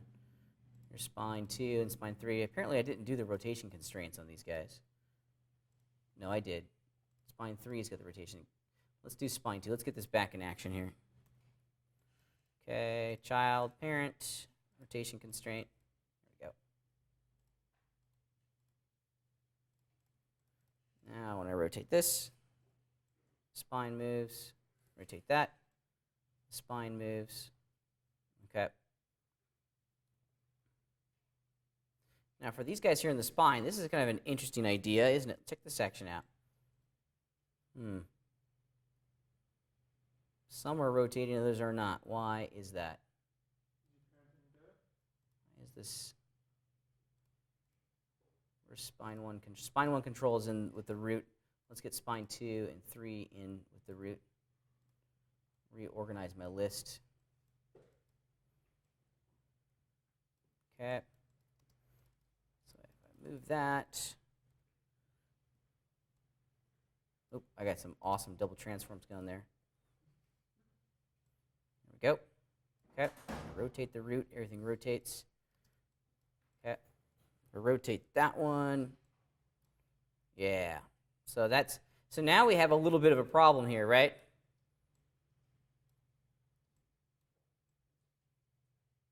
How can I fix that? Parent the transform tools, or excuse me, what are those called? Those circles, I'm just going to call them that. Those circles, yeah. Yeah, just parent those together. Create a hierarchy of them. Apparently I didn't do spine 2. Why didn't I do spine 2? There's spine 1. Spine 2 did not get their rotation constraint. Why not? Can we have a break? Yes, let's take a break. I apologize. Let's take a break while I figure out my bugs. This is just me not being able to hit my undo key enough. Let's just take a small break. 10-minute break?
Okay. So now that we're back from our break, let's check out a couple things. So this may help, or it may make it more confusing for you. I'm going to leave it up to you to figure out how it works for your brain, okay? What have I done to my spine control points in the item list? You named them in terms of the units away from the root. So spine 1 is the one right next to root, 2 is 1 up. Yeah, kind of. So I've named them to their corresponding joint. Yeah. You colored them. I colored them, right? You can do this, and some people like making these editor color, some folks don't, okay? Here's how you do it. Does anyone know how to change the editor color for an item? It's really easy. It's so easy, it's hard. Just right-click on it, and it's right there, editor color. Okay, I get a big, long list of things that you can change. Okay? Some folks like it, some folks don't. Okay? I'll leave it up to you. I chose to put all my spine control points in yellow because it matches the convention that I established in the actual viewport itself, and to make it a little bit easier for you guys to see what I'm doing in the next step, right? Because we're about to do another way of creating or assigning these locators to influence their joint, okay? And this is a little bit easier. Actually, it's a whole lot easier than what we just did. And I think a lot of you will probably end up doing it this way. This is how I do it often, okay? Because really what we need to do is that we just need to have those control locators rotate. We already have a hierarchy created, right? Here's the actual joint hierarchy down here.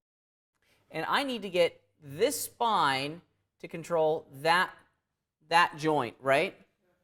So if this control point is going to control that joint, is this thing down here, the joint, going to be the parent or the child? The child, right? It's going to be the child, okay? So how can we create this relationship?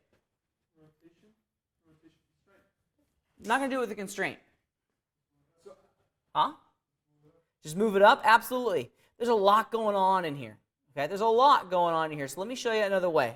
Because really what we need to do, and I'm going to turn off my base sculpt just so we can just see my skeleton. Okay?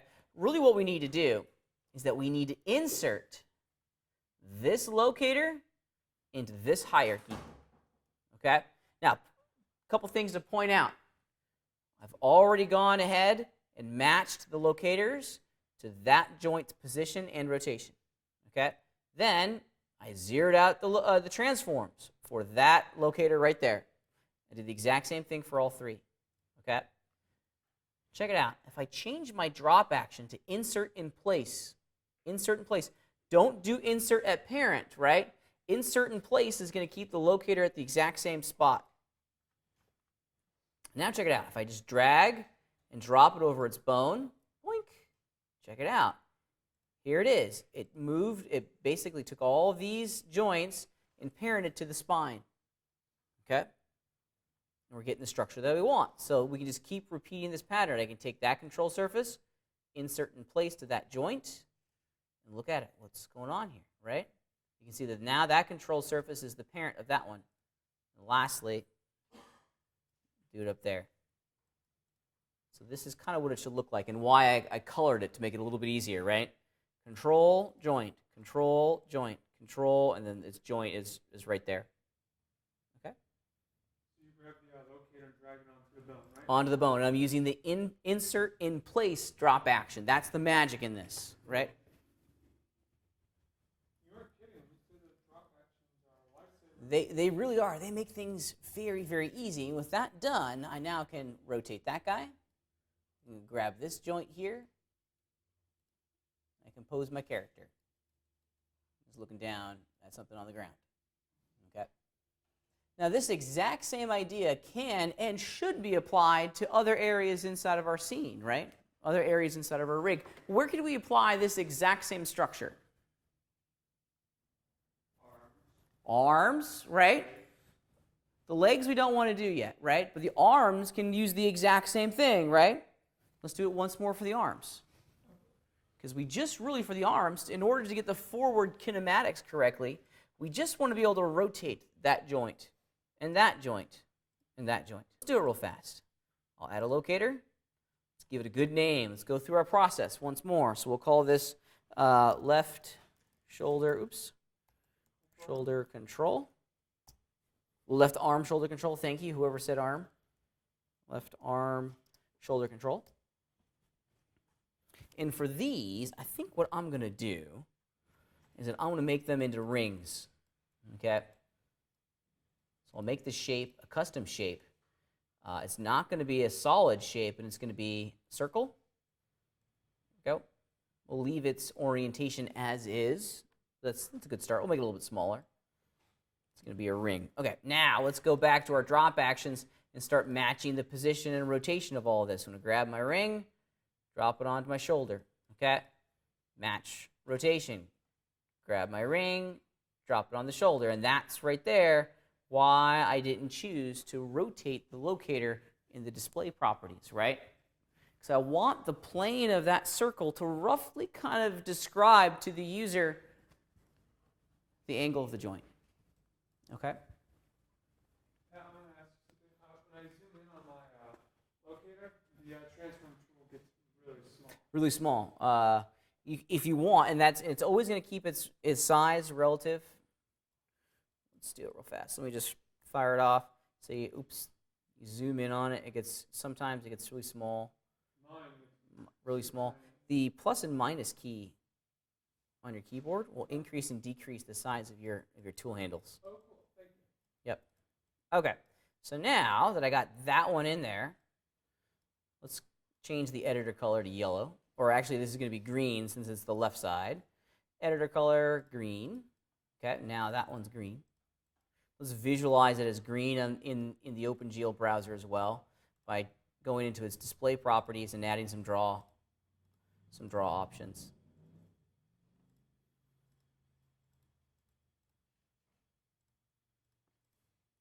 There we go.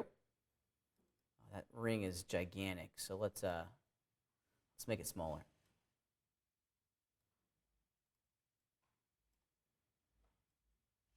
Cool. All right, there we go. So how am I going to get, let's zero out the transformations on all of this, right? Not reset. 0 position, 0 rotation, happy camper. Now how am I going to get that controller to control that joint?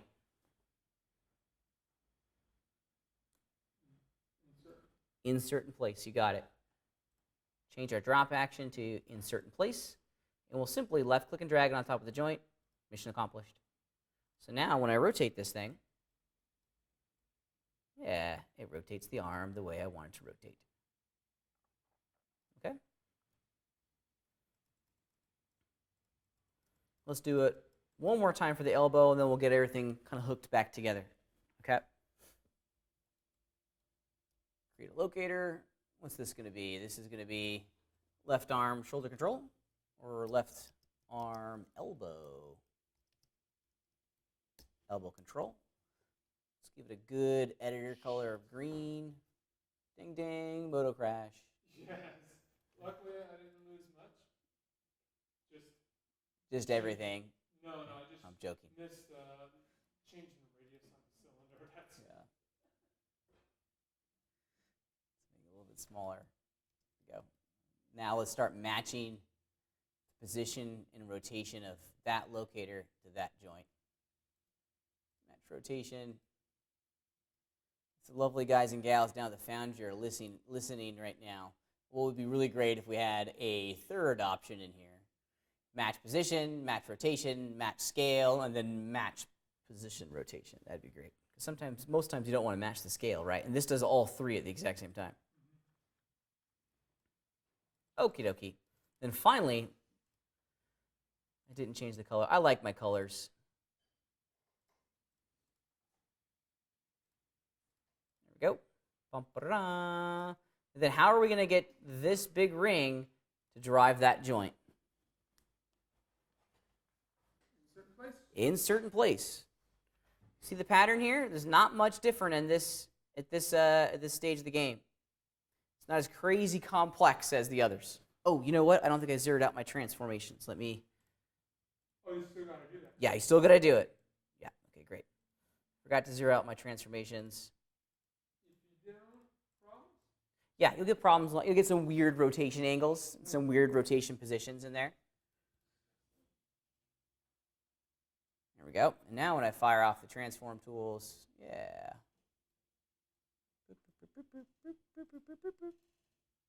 It's good to make fun sounds like that.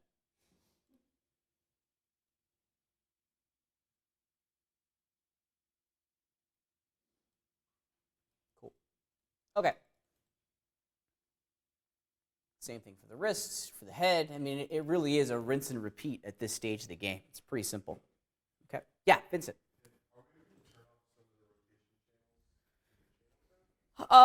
You probably could. You want to explore that for a second? Because really, we only want to be rotating your elbow one way, right? We don't want to accidentally twist it. Let's see if we can do that real fast. I like that idea. If we're working with a constraint, we could, right? We did that with our alien invasion project, with the rotation constraints for our turrets. Yeah, let's see if we can do it as is. Now, I'm just using a parent-child relationship. So probably not in this particular case. But let's see if we can get that working. Because in order to turn off rotations, I think we'll have to do either a constraint. Could we do it in the channel list? Disable rotation. And the tricky thing is in here is that we're rotating it along. We still want to be able to rotate it along the Y and the X. We just don't want to be able to twist it this way.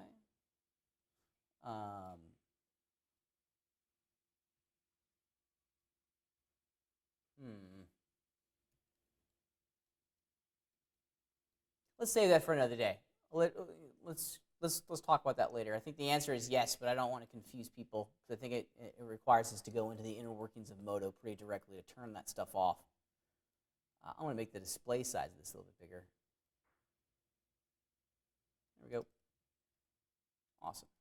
Okay, so if we look at our item list here, we got a lot going on, right? We still have a whole series of separate hierarchies. This is the hierarchy for the spine. This is for the left arm. We got the right arm in there too. Okay. Now there's some ideas in here that we probably want to make sure that we get straight, and that is getting everything parented to the root. Okay. So luckily for us, let's just do it real fast. And I want to make sure that I honor the hierarchy that's already in here, because here's the left leg, here's the right leg. Okay. So let's get the spine in there. Yoink. Now, did that break anything? Nope. Looks like we're good. Now, what should the left arm and the right arm be parented to? Does anyone remember? Yeah, technically, you probably could do it to the shoulder or to like spine 3. Okay, you could do that, or there's nothing wrong with keeping it parented to the root. Okay. For now, right? No, just in general. Yeah, you don't have to parent the shoulders. Boink. Okay. Now remember, these are just visualizations of the relationship, right? It's not an indication that a new bone has been collected. Now, I don't have this stuff parented in here. The left heel control, all that jazz is got to get parented in there too, right? Basically, everything gets parented to the root. Because when we move the root, there we go. That's what we're after. Move the root, you rotate it that way, do global transformations, everything rotates together as a unit. That's what we're after. Let's examine our list here for a second. Right arm, left arm, spine. This would be right leg, left leg. Let's get these. Left, right.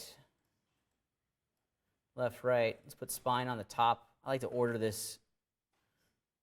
Spine, left, right, left, right, left heel control. Cool. Groovy.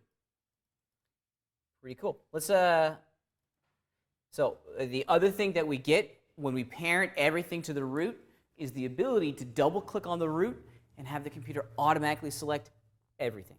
Okay? That's an attractive feature for us in the rig, right? Because we want to have one locator or one joint inside our entire machine that's driving everything, and that's the role of the root joint. Okay? It is the master of our domain. Okay? Let's try it now. Let's go into setup mode, and I want to bind this guy. Now, chances are it's going to completely blow apart But let's just see. I'm curious. I'm being bold today. Aha, look at that. On the first try. On the first try. Now, probably what we should have done, and this is my mistake because I got a little zealous here, is that we want to definitely go in and deselect all of our control points. Because if they were selected when we bound the skin, what would happen? They would get weighted too, right? They would get weighted too. So you want to make sure you deselect. If you're binding your skin at the end of your skeleton construction process, deselect all of your control points. Because if they're whatever's selected at this operation is going to get associated with the mesh.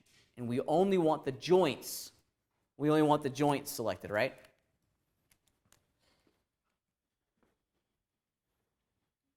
So quick, just bonk. Don't want these guys in here.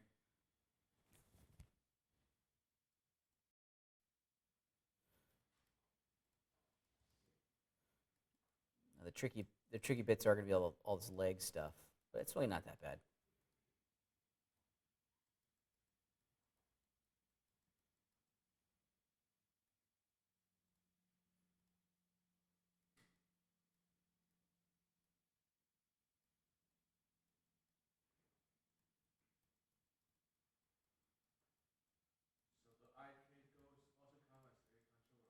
Yeah, you don't want to have the IK goals selected, the full body IK. You just want to have the bones. And I think I've gotten them all now. Let's turn our skeleton back on.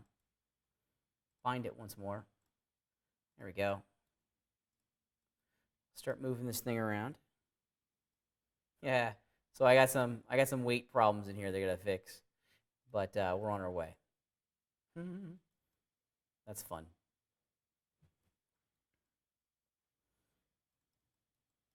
Actually, you know what? I misspoke earlier, and I got to apologize. I said that you don't have to necessarily bind or parent the arms to the spine. I'm absolutely wrong in that matter, and I'm having an end-of-the-day brain fart. You have to, because right when that spine moves, you need the shoulders to roll forward as well. You know what's funny is that right before you said that, I just figured that out. So let's parent. Can you do it while it's still bound to the... Ooh, no, you have to go back to the, you want to do this before you bind everything, yeah. Let's parent that to spine 3. There we go. And now when I rotate that, yeah, the arms rotate forward as they should. Cool. Now let's bind it all.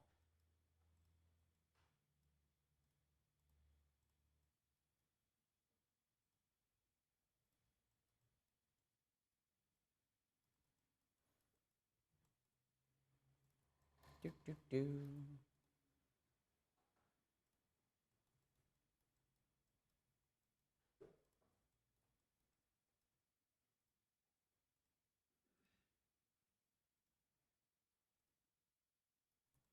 All right, let's give that the old college try, as they say.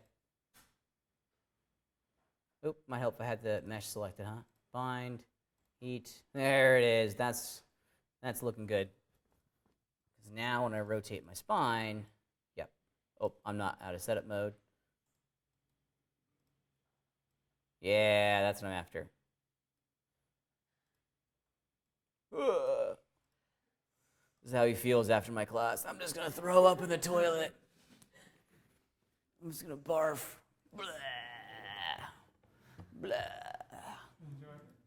Yeah. All right. Questions on this last stage? Yeah, Vince. Just parenting them. Yeah. That's really all that you're doing when you're creating a bone, is that you're just making a parent-child relationship between those two bones. Yeah. Yeah, the idea of a connection is really just a visualization. Yeah. All right, other questions on these other control points? Now, there's one other one that we probably should... Oh, let's turn some stuff off, okay? I forgot to do this earlier. And this is just kind of housekeeping stuff that you can do at any stage. Okay, so let's turn some stuff off, because down here at the bottom, this is kind of cool. Do we really never, ever, ever want to touch like the IK goals, right? That's not something that we need to go in and really kind of mess around with, right? So here's something that we could do. You can actually go in on a per item basis and deactivate their visibility, right? You can just say, hey, visible? No.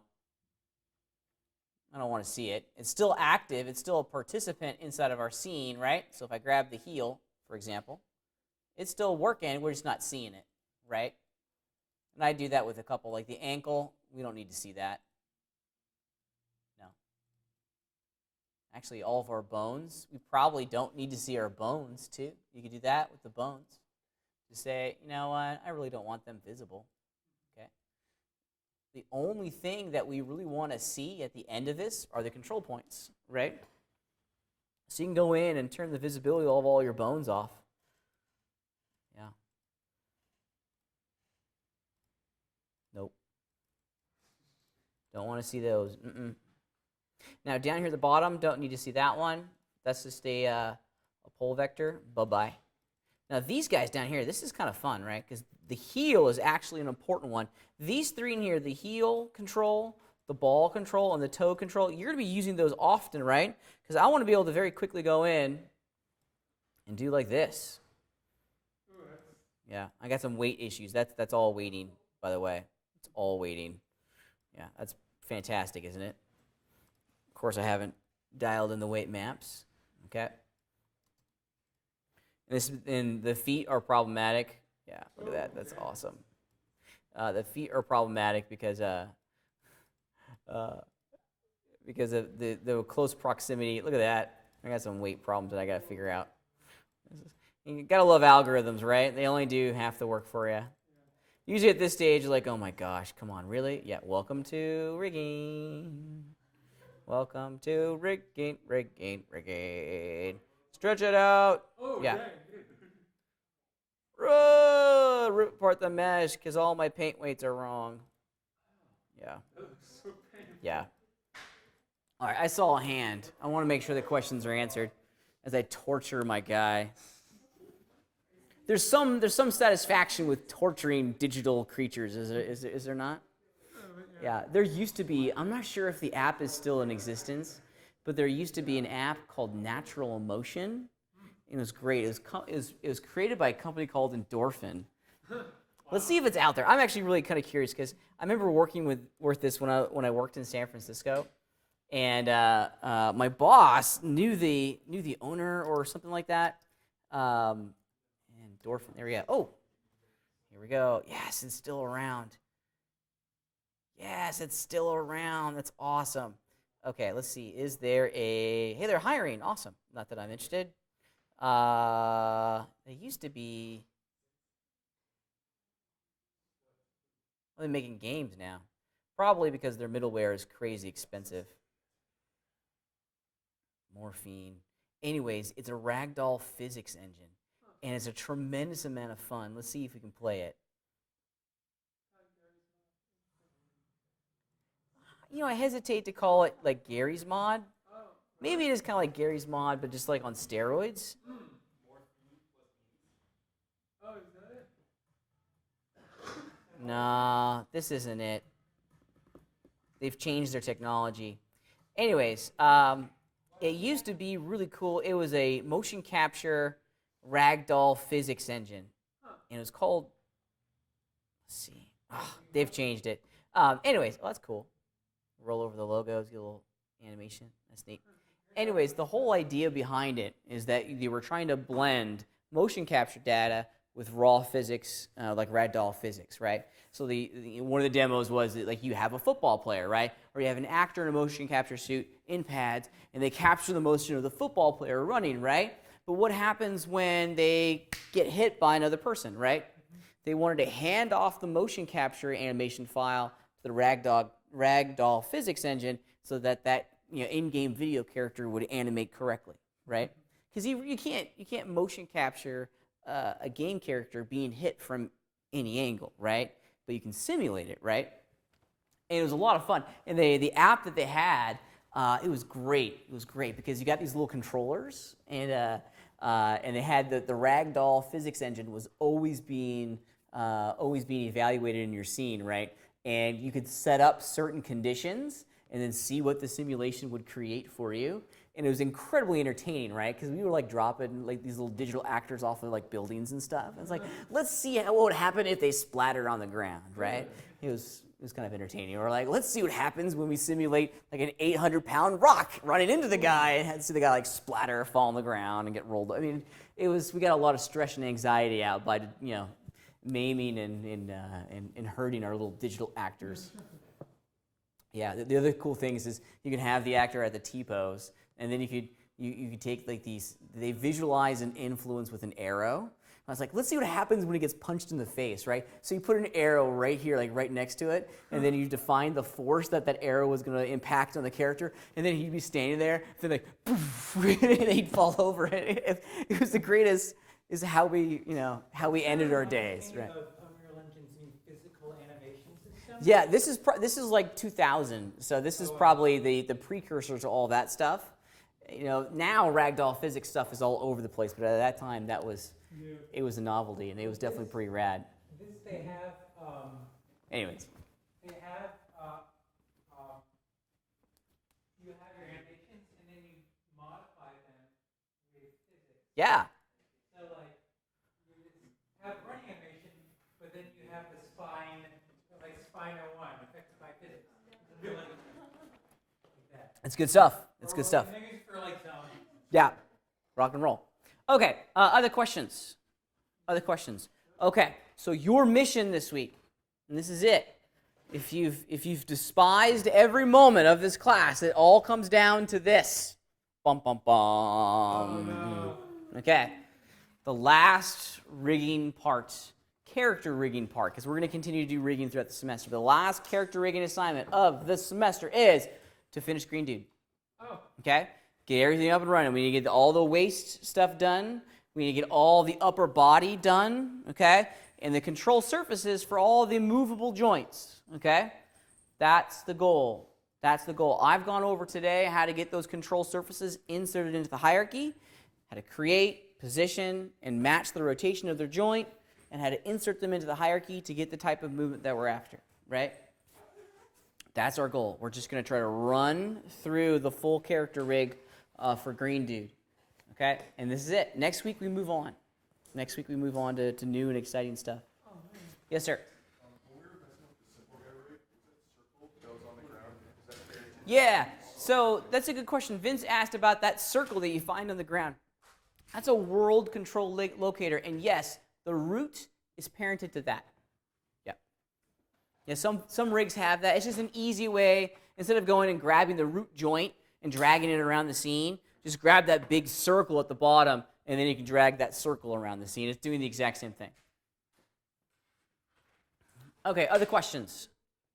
Yes, sir. How complete is the rig supposed to be? Yeah, well, we want to have, all the control surfaces for all the movable joints in there. Even the fingers? Even the fingers. Oh boy. Yep. Most of the upper body stuff is exactly what I did on the spine, just over and over and over and over and over again. It's pretty simple. Would we Okay. get a control point for the head? Yeah? Okay. Yep. This is a very simple rig. Yes, sir. I try to move the root, but the feet are not moving. So you got to figure out why the feet aren't moving. Okay, is it a skeletal issue? Is it a paint weight issue? I would say that it is something's not parented to the root. Yep. All the heel control stuff isn't parented to the root. Yeah. Are you going to show us how to make the knee joints work vertically? They're not supposed to work vertically. They're not supposed to move up and down, right? The whole function of the knee joint is just to move it left and right, right? Because up and down comes from the ankle, right? That's right. Yeah. Okay, so the legs are done. Legs are done. Yeah, legs are done. Everything new today is just waist up. Cool. Yes, sir. Okay, cool. I'll answer that in a second. Just hang tight. Other questions? Yeah. Yeah, all the fingers too. If it is a movable joint, we need a control surface for it. Okay? Other questions? I'm going to open up the Dropbox here in a second, so we'll be able to start submitting over the weekend, momentarily. Okay? Other questions? All right. Great job, guys. I'll see you guys next week.